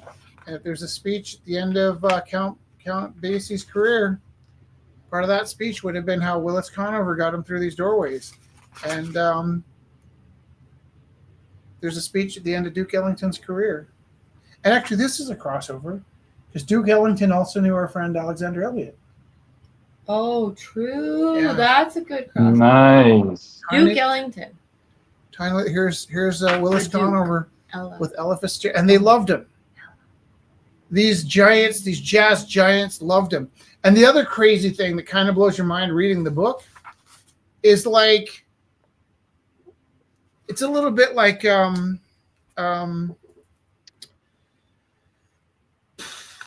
Patti Smythe. Sometimes people say Patti Smith. Patti Smith lives in an apartment not too different than ours, not much bigger. And every now and then she's got to hustle for jobs to get some cash flowing. She could always get something going. There's movies about her. There's books about her. That There's she records. But she's writing a new book. she still struggles the way we struggle. Mm-hmm. And so this guy wrote this book about Willis Conover. And when he started shopping it around the publishing agencies, the publisher said, you know, if we want to lose money, we'll publish books on jazz, right? And they said, if there's one sure way to not recover your printing costs is to publish a book on jazz. So this guy was trying to crowdsource a book. This is done in 2007, and crowdsourcing wasn't the same thing back then. This guy was trying to find, Terrence Ripmaster, that sounds like a fake name, was trying to arrange for funds to write a book about Willis Conover, and they'd run into people that were these jazz giants, And the jazz giants would be like, this is so important what you're doing. And they burst into tears. They're like, this man deserves, everybody he spoke to said the same thing. This man deserves a biography. If anybody deserves a biography, it's Willis Conover. And even the jazz giants didn't have the money to or to put forward. right, like you watch this documentary about Bob Dylan, and Bob Dylan's contemporaries all need new teeth, but because they were folk musicians, they got old teeth, you know? So it's funny that your idea of success, you know, even somebody like David Bowie, you think of as this big star, spent half his life starving to death. And it's hard being an artist. It's always been hard being an artist. It's supposed to be hard being an artist. And now we got to compete against the robots. I forget the first word, but there's some of these kids that are super tuned in, like they have commissioned art pieces, and they're in it already. Some of these grade 9s, Yeah. and they referred to the AI and like the robot generation as clankers. That's like a derogatory term for robot art, is like clankers. That was really funny. I'm learning about they're even like, it's kind of interesting. Wait, is clankers a slur for the robots or for the users of robots? I think from the converse, because it was just in the beginning of class, and they were like really like, I got so much information from them so quickly that I was like, and they were like, oh no, don't say it, it's a like derogatory term. I'm like, what's the term? And they're like, and there's a term in front, maybe I should Google it. There's a term in front of it even that says like something clankers. And then it's like, it might, here, I will Google it so I actually have a response. And then I'll ask them to explain further next time I see them. But it was like really interesting. Don't have that conversation anymore if they say it's derogatory. Oh no, maybe not. You're right. I'll research it. That's true. Right. But it was really interesting because they really are into the art scene, and they recognize like AI art, and they're like the importance of keeping like human touch in things, and they're all like very into it, and that they had a term for it, and they were like talking about it. I felt it was a really interesting. It doesn't matter how good you are at making buggy whips. A slur for robots and artificial intelligence software. Yeah, so not the users. So we can. We're still not down with bullying though, right? We're not going to bully the robots, right? Not see, and that's what they even kept talking about. That they're like, is that okay? Like, do it, and then that's when they said like, no, don't use it, it's derogatory. It's kind of interesting that they were even identifying, because they are sensitive kids. They're like identifying that it's not very nice to talk about. Do you know what I think about the kids right now? Is that they're poised to be that generation that knows what it's like to struggle without AI. Yeah. And they're also going to be the first generation to tackle AI. And they might be the good generation that takes control and holds on to it during the fall of humanity. Because the great fall. Because to me, the fear I have with AI isn't being replaced. It's living in a world of lazy people. And I think half the people are going to get lazy, and the other half of the people are going to get innovative. And I think the trick is like wicked strong. You can't put the genie back in the bottle. You can call them clankers. Mm-hmm. It's not going to scare them back into the bottle. No, totally. And the problem with AI is it's often good enough. It's not great, but it's often good enough, and it passes. And the more that it evolves. Right. Here's a question, kind of a personal question, Zach. Yeah. Hypothetically, just imagine you tried smoking cannabis. Okay. Do you know what I'm talking about? I would never. Just pretend that you did. Okay. Can you imagine being high on the cannabis and then coming home to dinner and having to try and pretend to your family that you weren't high on the cannabis? It's going to be hard, but I will imagine, yeah. We call that passing, right? Okay. Right? And there's other ways. There's other ways you can pass, right? So some of my friends that might be going through gender transitions, one of my friends lost their hair. And so when he lost his hair, he talked about there was two things. One, there was the trauma of his hair falling out, but two, there was the joy of passing, right? Because once the hair started falling out, this friend of mine recognized that he was being perceived the way he felt that he should be perceived. And so passing can mean a lot of things, right? Mm-hmm. Um, I remember listening to a story about a young lady and her sister and she were both of mixed race, but one was able to blend easier than the other. And I think the story had to do with her being at the grocery store and her sister being in line in front of her.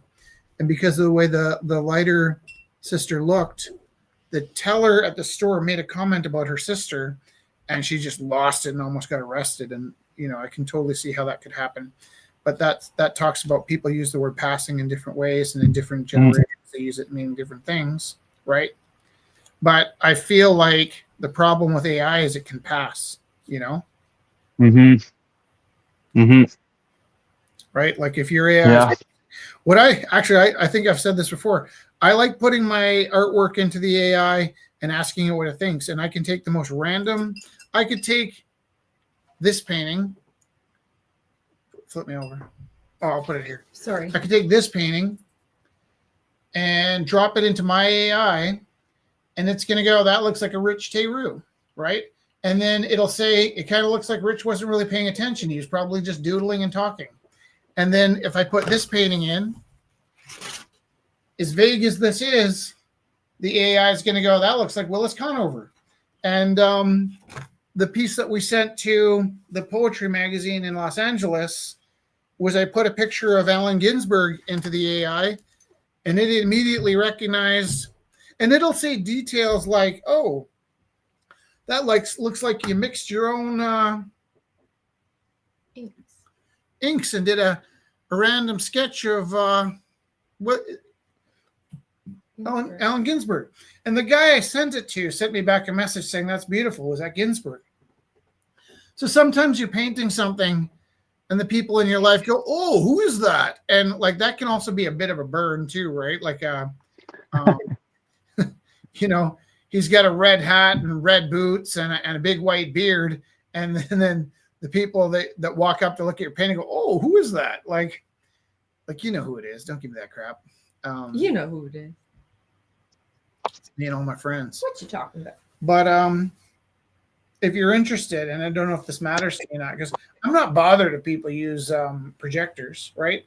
A lot of my friends have been using projectors for about 4 or 5 years because projectors became more accessible to the public and people started buying projectors and making realistic art. I had a conversation with one of the models at Rumble House, and she was talking about how it's a given and understood that if you're going to do a mural, you have to use a projector. I'm like, well, you don't have to. Like, there's tons of kids with spray cans that aren't using projectors out there. And she was actually kind of insulted that I would imply that you don't have to use a projector. I know it's kind of a hot topic that a number of the artists I know that use projectors pretend they don't. I own a projector, and I'll use it if I can think of a way to make my life more difficult. Yeah. The same way that I'll use AI, if I can find a way to make the AI into a challenge, I'll tinker with it as a fun challenge. Just in the same way that drawing with my Etch-a-Sketch is a fun challenge. If I can find a way to make my life more difficult with a tool, I'll leap on it. If it's something that I'm going to lean on as a crutch, I'm not going to lean on it. But I'm going to say there's 4 or 5 of my contemporaries that their dirtiest, darkest secret is that they have a projector hidden in their studios. And I remember the first time it happened, I went to go visit a friend in his studio, and he kind of rushed in and threw a blanket over one of the overhead projectors that he stole from school. And it used to be in the painting department. I don't know where they got the easels from, but it was kind of normal that you would take an easel home and forget to bring it back, right? And I didn't do that because I have guilt over stuff like that. But I know that one of the easels at Gorilla House that made its way through Gorilla House to, I think it was Elijah's, then it was Johnny Vegas, and then it was Bruce's for the longest time. Yeah. And then we moved on, and we opened up the Rumble House. And it's one of the very few things I kept from the Rumble House is this ACAD painting easel that somebody along the way stole from that school. Everybody in the painting department stole an easel. They must have just built enough for every student. But they always had like 2 or 3 overhead projectors. And the kids that were interested in super high realism painting, always ended up with one in their studios. I don't know if they stole them from the schools or if they got their dads to buy them, but I could name 10 people in the 90s that had overhead projectors, and it was just their dirtiest, darkest secret.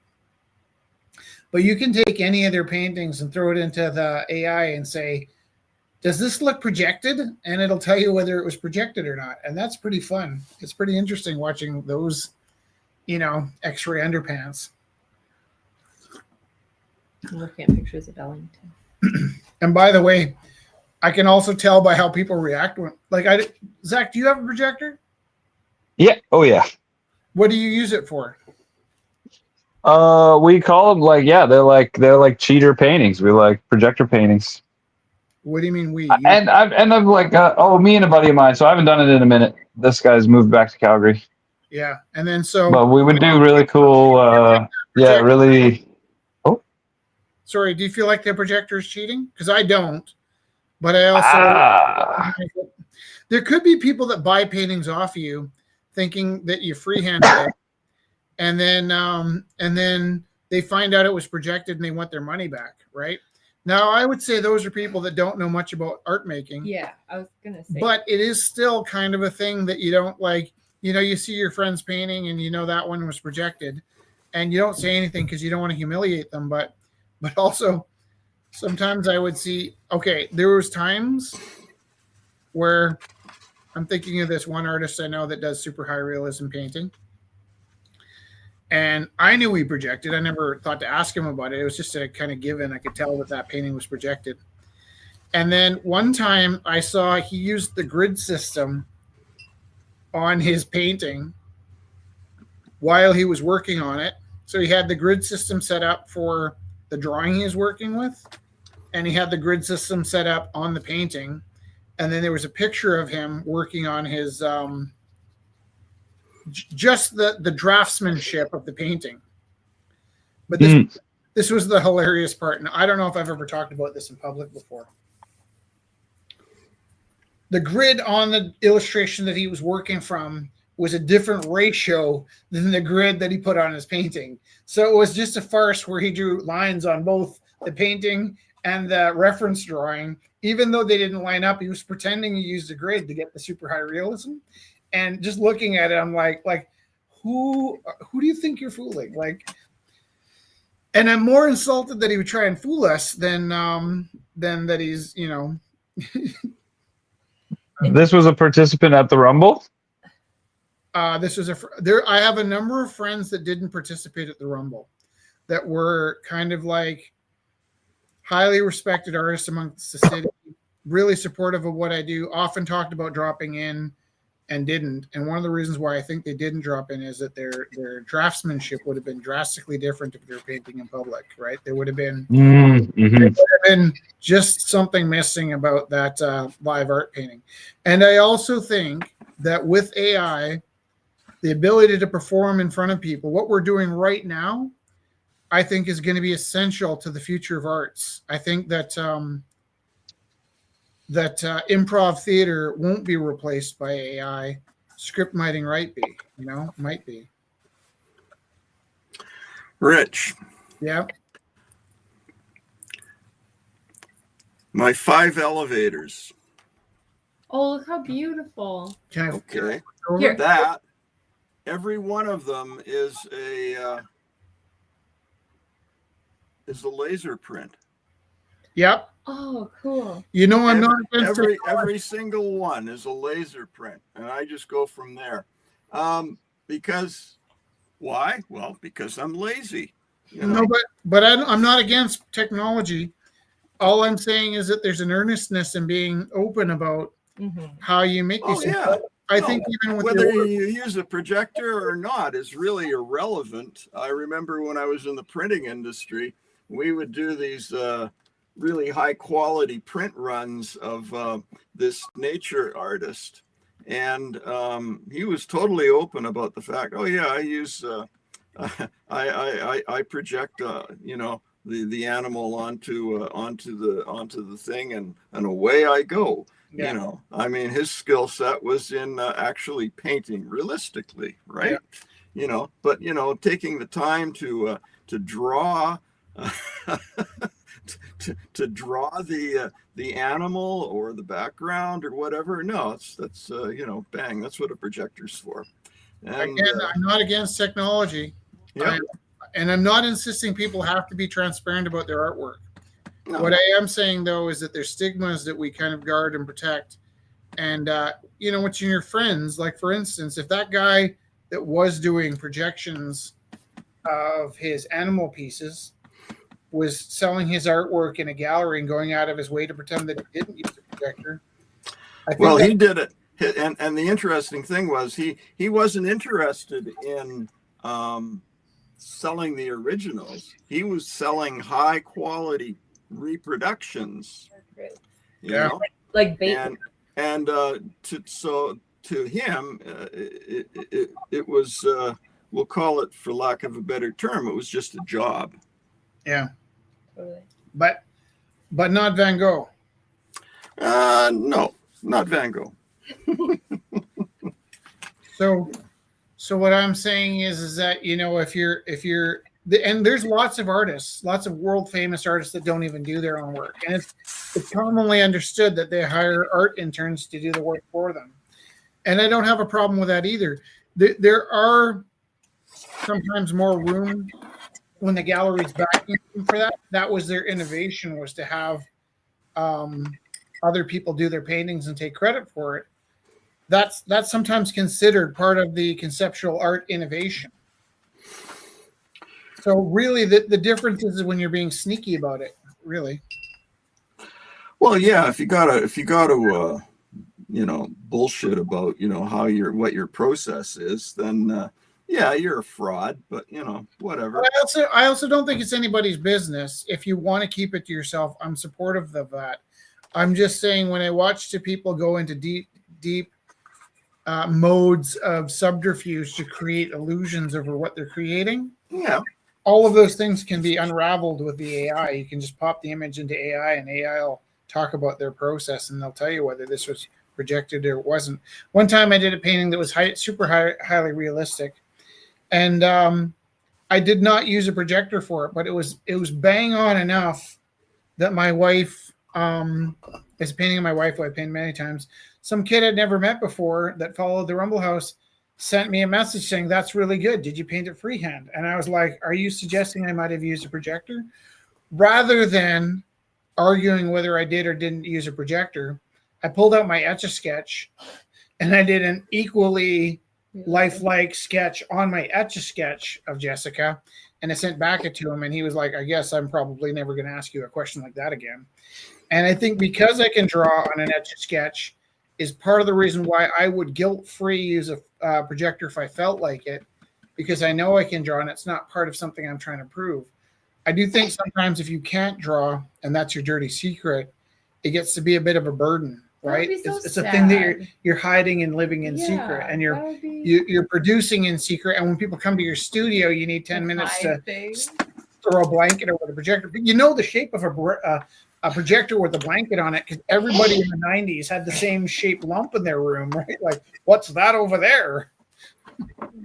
Like when I show the kids, like as a tool, I don't, like you were saying about like having that animals, and then you can focus on the painting part of it. I show the kids how to use a projector, and it's still hard. I Like, take you the have kid to with the know. least amount of confidence Yeah, every single year, Totally. and they put them on the projector, and they make a super realistic painting. But you still have to do Then- the tracing, and it has to be good. Yeah, Like, and then they become the class expert in super realism, and then they kind of go through a phase where they feel like frauds because they can't do it without the projector, and that ends up being the beginning of their That's draftsmanship. the career, next right? stage. Yeah. Because it's like, And building Elijah that- said it really well, is a lot of times a good drawing doesn't make a good painting. And you can look at a lot of painters and recognize that the painting is a different experience than the drawing. But Theo, I also know that you often will put up a painting and say, "I cut this part out of a magazine," or "I use this process to attach this to this."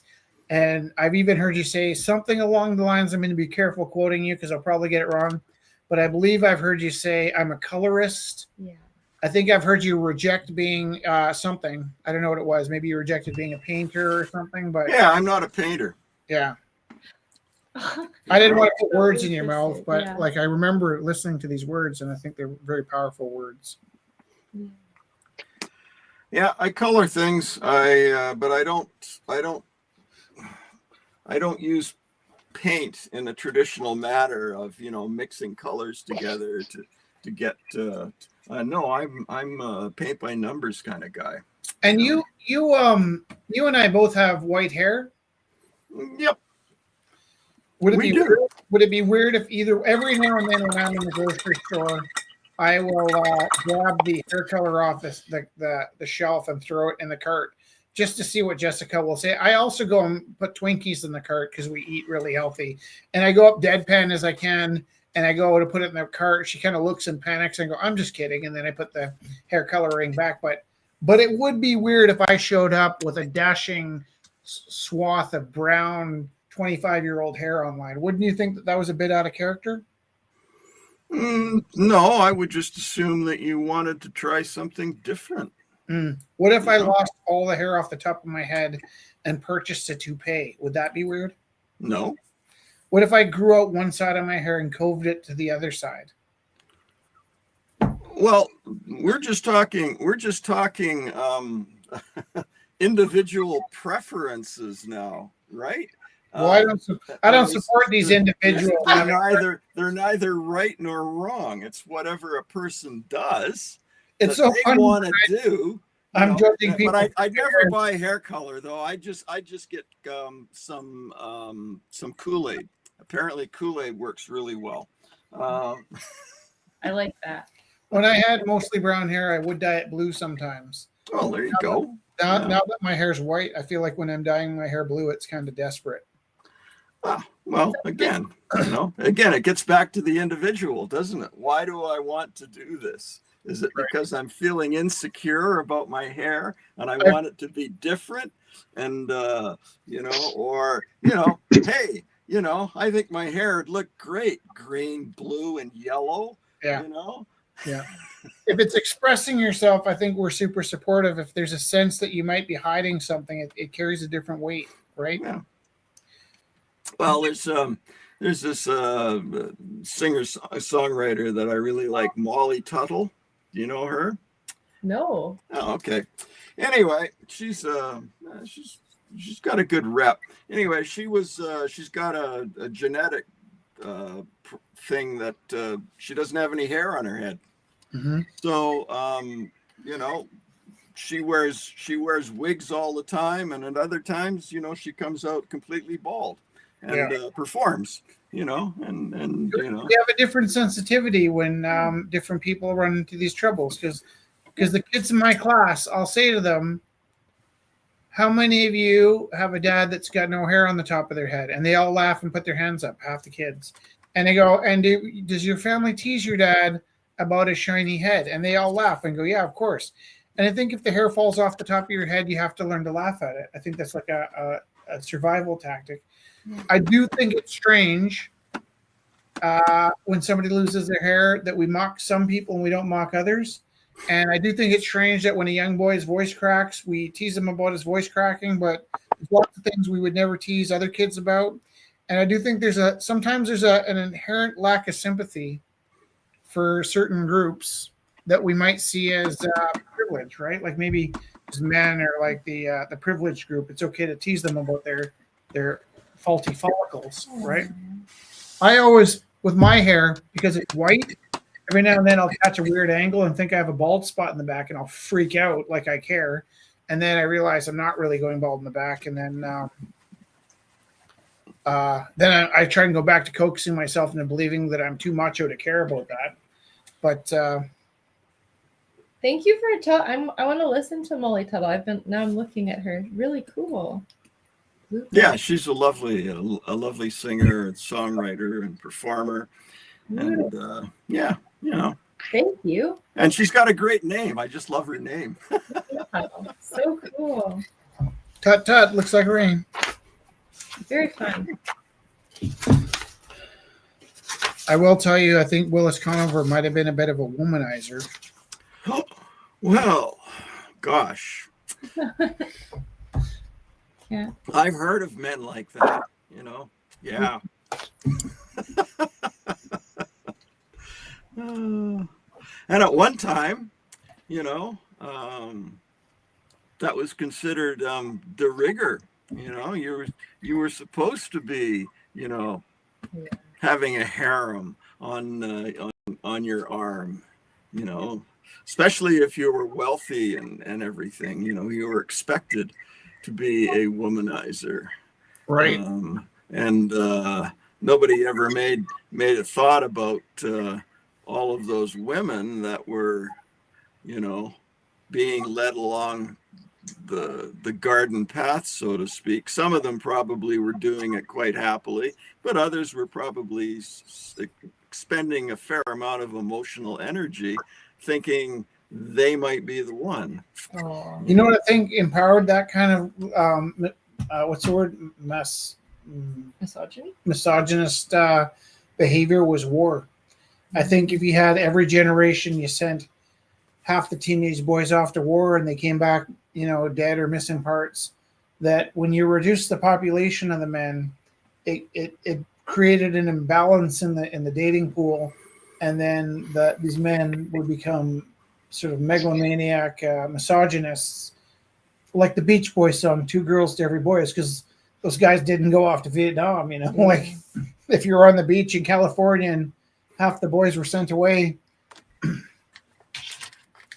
sure made it easier to find somebody to tuck under a beach blanket with. Yeah, well, and you know the lack of men, that was a direct result of World War One. Roughly 20 million young men died in World War One, and that created a big societal shift in Europe for sure. Right. And then they just continued World War One with World War Two, Right. and killed another 30 or 40 million people. But at least by that time, warfare was so mechanized that, you know, they slaughtered civilians as often as they slaughtered soldiers. Oh, yeah. Humans. Humans. They're such silly creatures. Yep. Capable of great heights and capable of absolutely abysmal lows. Ain't that the truth? Uh-huh.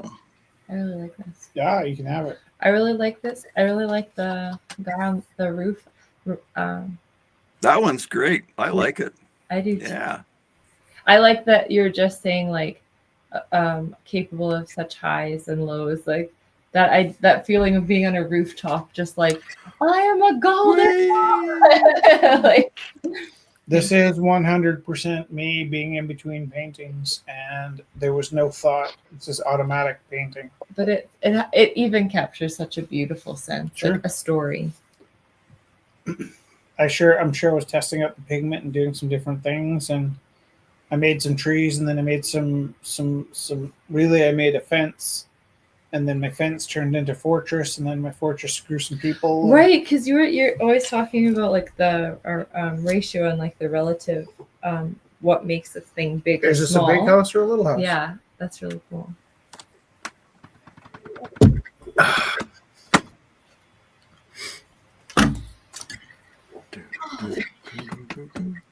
Is this a big dog or a little dog? The skinny dog. Ah, nice. Little dog with a big heart. I'm gonna put that there so I can see bigger.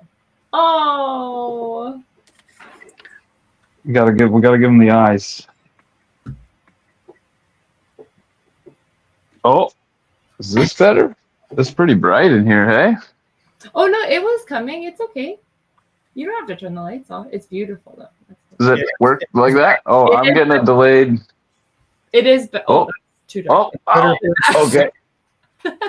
No, What it's about this? Can I soften it up? yeah. Right, Raggy. Zoink. That's really nice.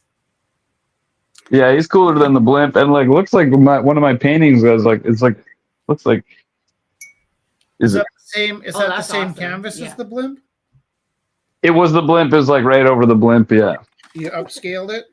Bye bye blimp. Yeah. I think it was worth it. And the spirit of the blimp is still underneath. Totally. It's there. It's there. Currently discussing the blimp. So that's worse. I gotta back this up. It was like it's good for a moment, and then it like gets brighter again. It's almost like it's adjusting as you're fixing it. It gets. Hey Zach, I got a crazy question for you for science. Okay. Do you know how soap works?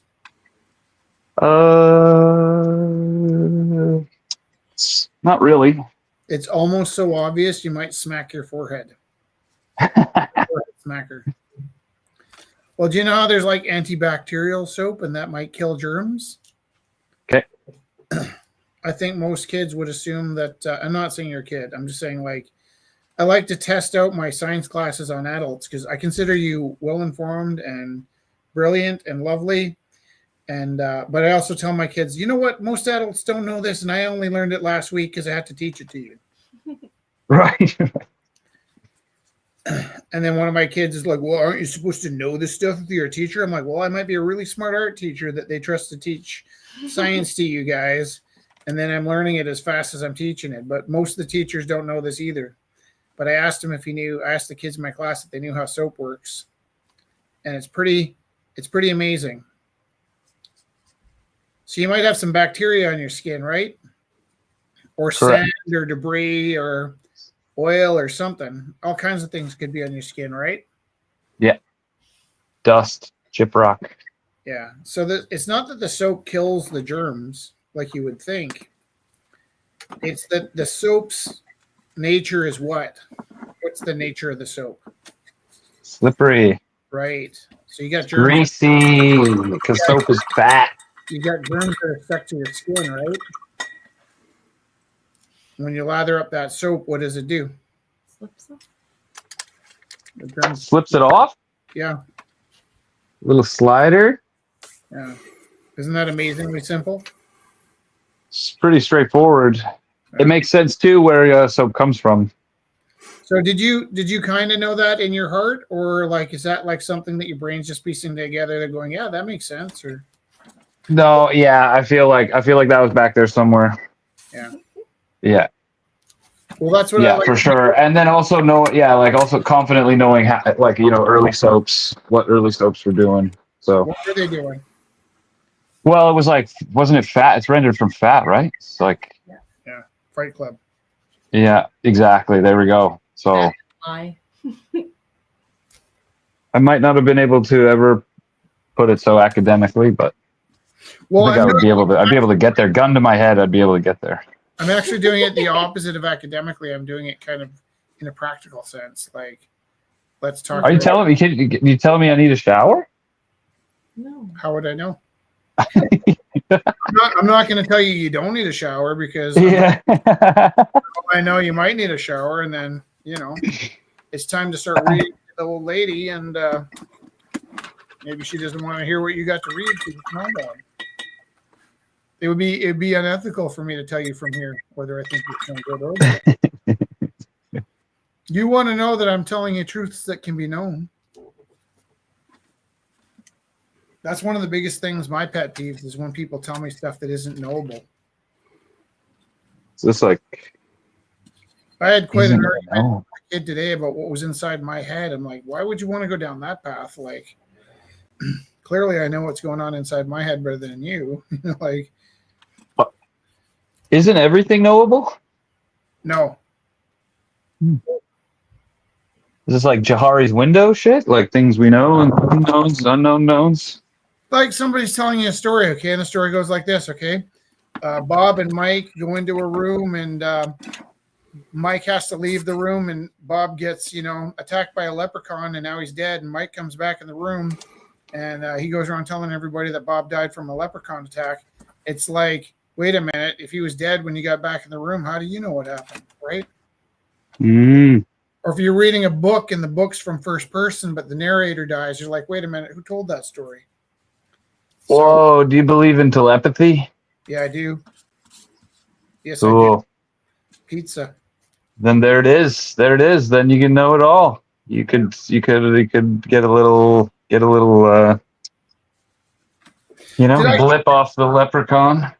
did I show you the magic trick that I invented Yes, you did it online. online? Guess what? What? Some school teacher made a TikTok, and that magic trick is trending. No. Nice. My new students today, they're like, I think I know how to do this. I'm like, how would you know how to do this? No. I saw it on TikTok. I'm like, who showed you? Like, just some teacher. I'm like, where does she teach? Like, is this one of my friends that TikTok my magic trick? So You're on the intertubies. Everybody knows. Well, that's where this is more like morphogenetic field talk, and this is like 100 monkeys talk. I 100% believe that ideas bounce, and that if you have an idea, you have to act on it. And I know that from personal experience 100 times over. And I can also tell you that I started thinking about Gorilla House when I was watching 8 Mile in 2008. And I'd had an idea like Gorilla House since the 90s. My first idea is I walked in front of a storefront window and I thought that could be an art gallery and a studio.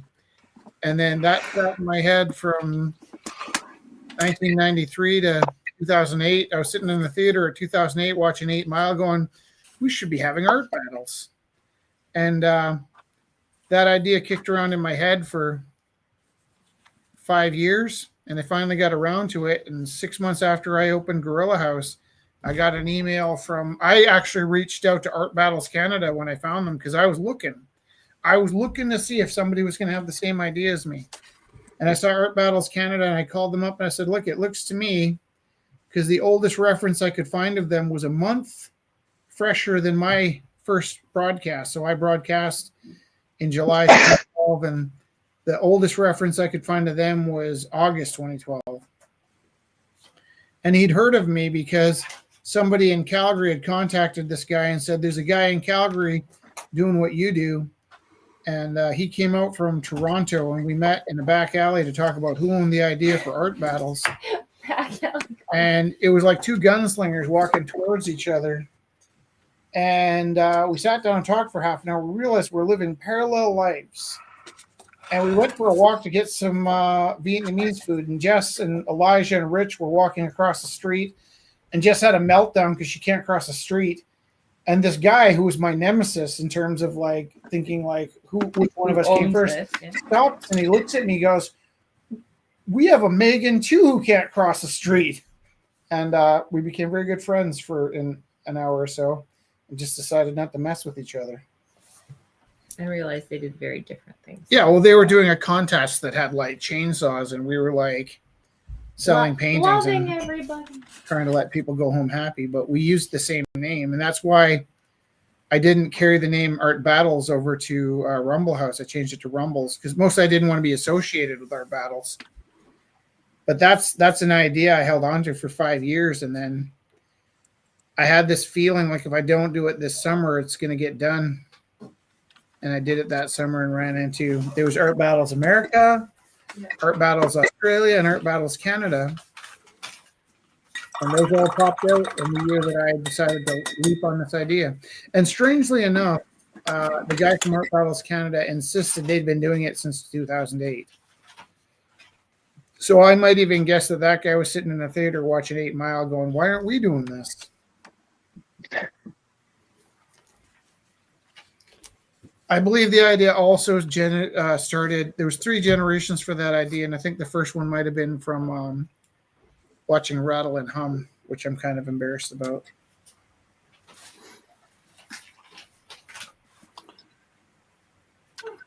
What's Rattle and Hum? It was a movie about a U2 album, and in the movie there was a scene where Bono was like singing, and he stops singing, and he picks up a spray can and he spray paints on a public wall. And it was the first time in a really long time that I thought I should be spray painting on public walls. And around that time was when that was about 5 years before I started generating this idea of a art gallery that was kind of like, and this might be why Zach Abbott was so quick to join us. the entire gallery was like a piece of graffiti, right? The entire gorilla house was a 60-ton piece of street art that wasn't supposed to be there. And if we stuck around too long, the train cops were going to sick the Rottweilers on us. You know, and Evan Excuse me. rail. I like that. Yeah. You guys were just a big piece of graffiti. Was that, would you call that the Beltline, or is that Sun Alta? Where was that? Sun Alta and part of the Beltline. The Beltline's kind of a bigger area that's sort of goes around the outside of Calgary. So I think Victoria Park might be part of the Beltline, and Connaught's part of the Beltline. But it was only this summer. No, it was this winter. The day we shut down the Rumble House and handed the keys over, we got in our car and we drove over to what used to be the Gorilla House and had sushi in our old space. And it 10 was years later. Yeah, it was really bizarre because there was a lot of big feelings. The space seemed super foreign. You could just barely see a trace of where you used to live. Felt completely erased out of that space, but I didn't have the anger that I used to carry about leaving that space. And I was really angry for a really long time about that space being made unavailable to us. And I'm 100% recovered from that. I'm also in a weird space where somebody asked me who I liked for the next civic election. And I feel so disconnected from everything that I can't imagine. This will offend people as well, but I can't imagine having an opinion on the next civic election. I'm so disappointed with everybody politically that I just want to take a break from giving a crap about anything. And that's not an indication that I'm broken. It's more a matter of like right now I'm focused on just putting my own life back together after 12 years of service. And also the sense that no matter who you vote for, they're going to find a way to screw you over. And if they can run for politics, they've got enough money that they don't need a job. So maybe that sounds more negative than it actually. Have you heard about this this like lottery for leadership system? No. Yeah, I like have. every season they pull your name out of a hat, and if your name comes up, they walk you up the mountain. You don't come back. I think I've heard about that. Oh God, it's a little darker than the one I heard about. Is it? or is it every bit as dark, just a little more obvious? Yeah, that's no, I think they're different systems, man. What is yours about? So the citizen, you know, is born and in the lottery, and you've got to run the country for a term by lottery, not by vote.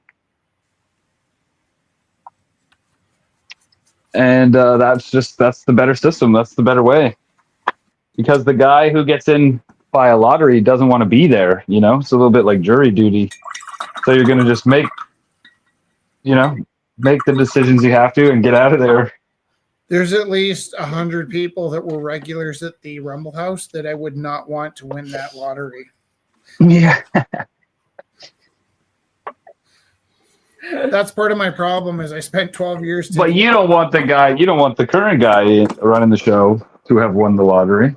No, not that system. So, could things get worse?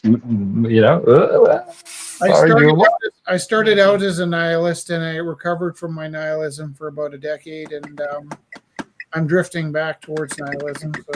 Yeah, nice. At least a little anarchy. At least you gotta. The difference between me and when I was 20 is I used to argue for nihilism, and then I realized if I was a true nihilist, I wouldn't bother arguing with anybody. Doesn't matter. Yeah. Run off the cliff with the rest of the lemmings. But currently, I'm really focusing on getting to a point where I trust and care in a political system again, so that I can take part in a healthy manner. But I'm not going to go and spoil a vote. I think that's a waste of my time, and I'm not going to go and vote for somebody that I don't believe in. So it'll be a while before I feel like using my vote because pretty disappointed. That 12 years I spent running Rumble House,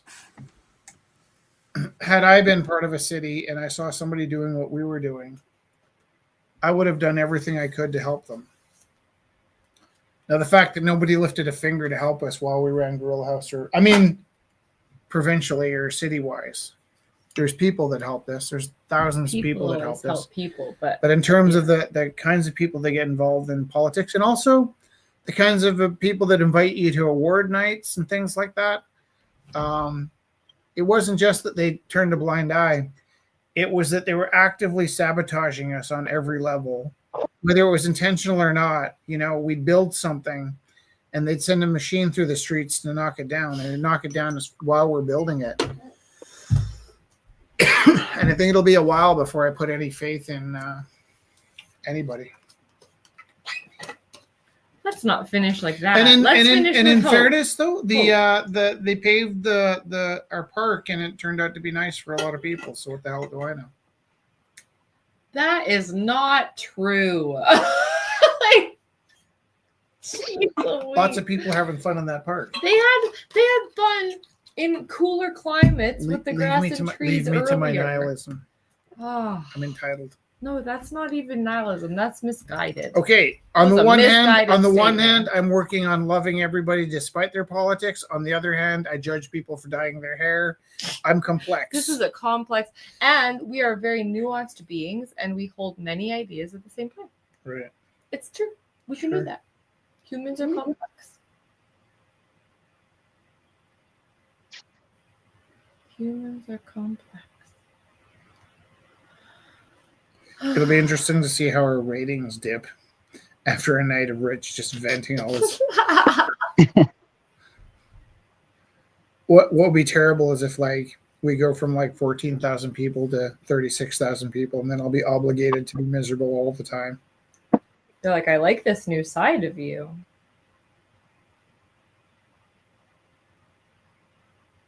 Are you singing to us tonight? Yeah. Nice. In fairness, I did have a rough week. That's it. It's been a rough week. Thing. Yeah. Sometimes, though, when I start to have that pang of anxiety, was I too miserable this week, I watch it and I'm not as monstrous as I thought I was. No. I like the little no video pic that you've put in. What? Observe. Oh, is that your picture? Well, it's yeah, but I don't know where it came from. You guys don't have anything to do with it? It's your it's your take my video off. Take your. It's your profile picture of your YouTube account. So. Oh, is it? Yeah. Oh, Is that Theo? I don't recall setting up but then again, my memory is No, YouTube's run by your Gmail, so Google's running it. So it's your Google. I don't know, Theo. That was a pretty hard accusation that I heard. Yeah. Oh, I thought it was something that you'd set up. Yeah. That's actually the second time this week. That's really somebody contacted me to give me a harsh criticism of deleting their post. I'm like, didn't I click like on your post? They're like, oops, I was looking at the wrong post. I'm like, yeah. There we go. Yeah. That's so funny. Oh, are we going to get a song? Yes. A song to sing us goodbye. Yes. What is All it? right. What is it going to be? Here, I know. Are you still deciding? I got it. What is it?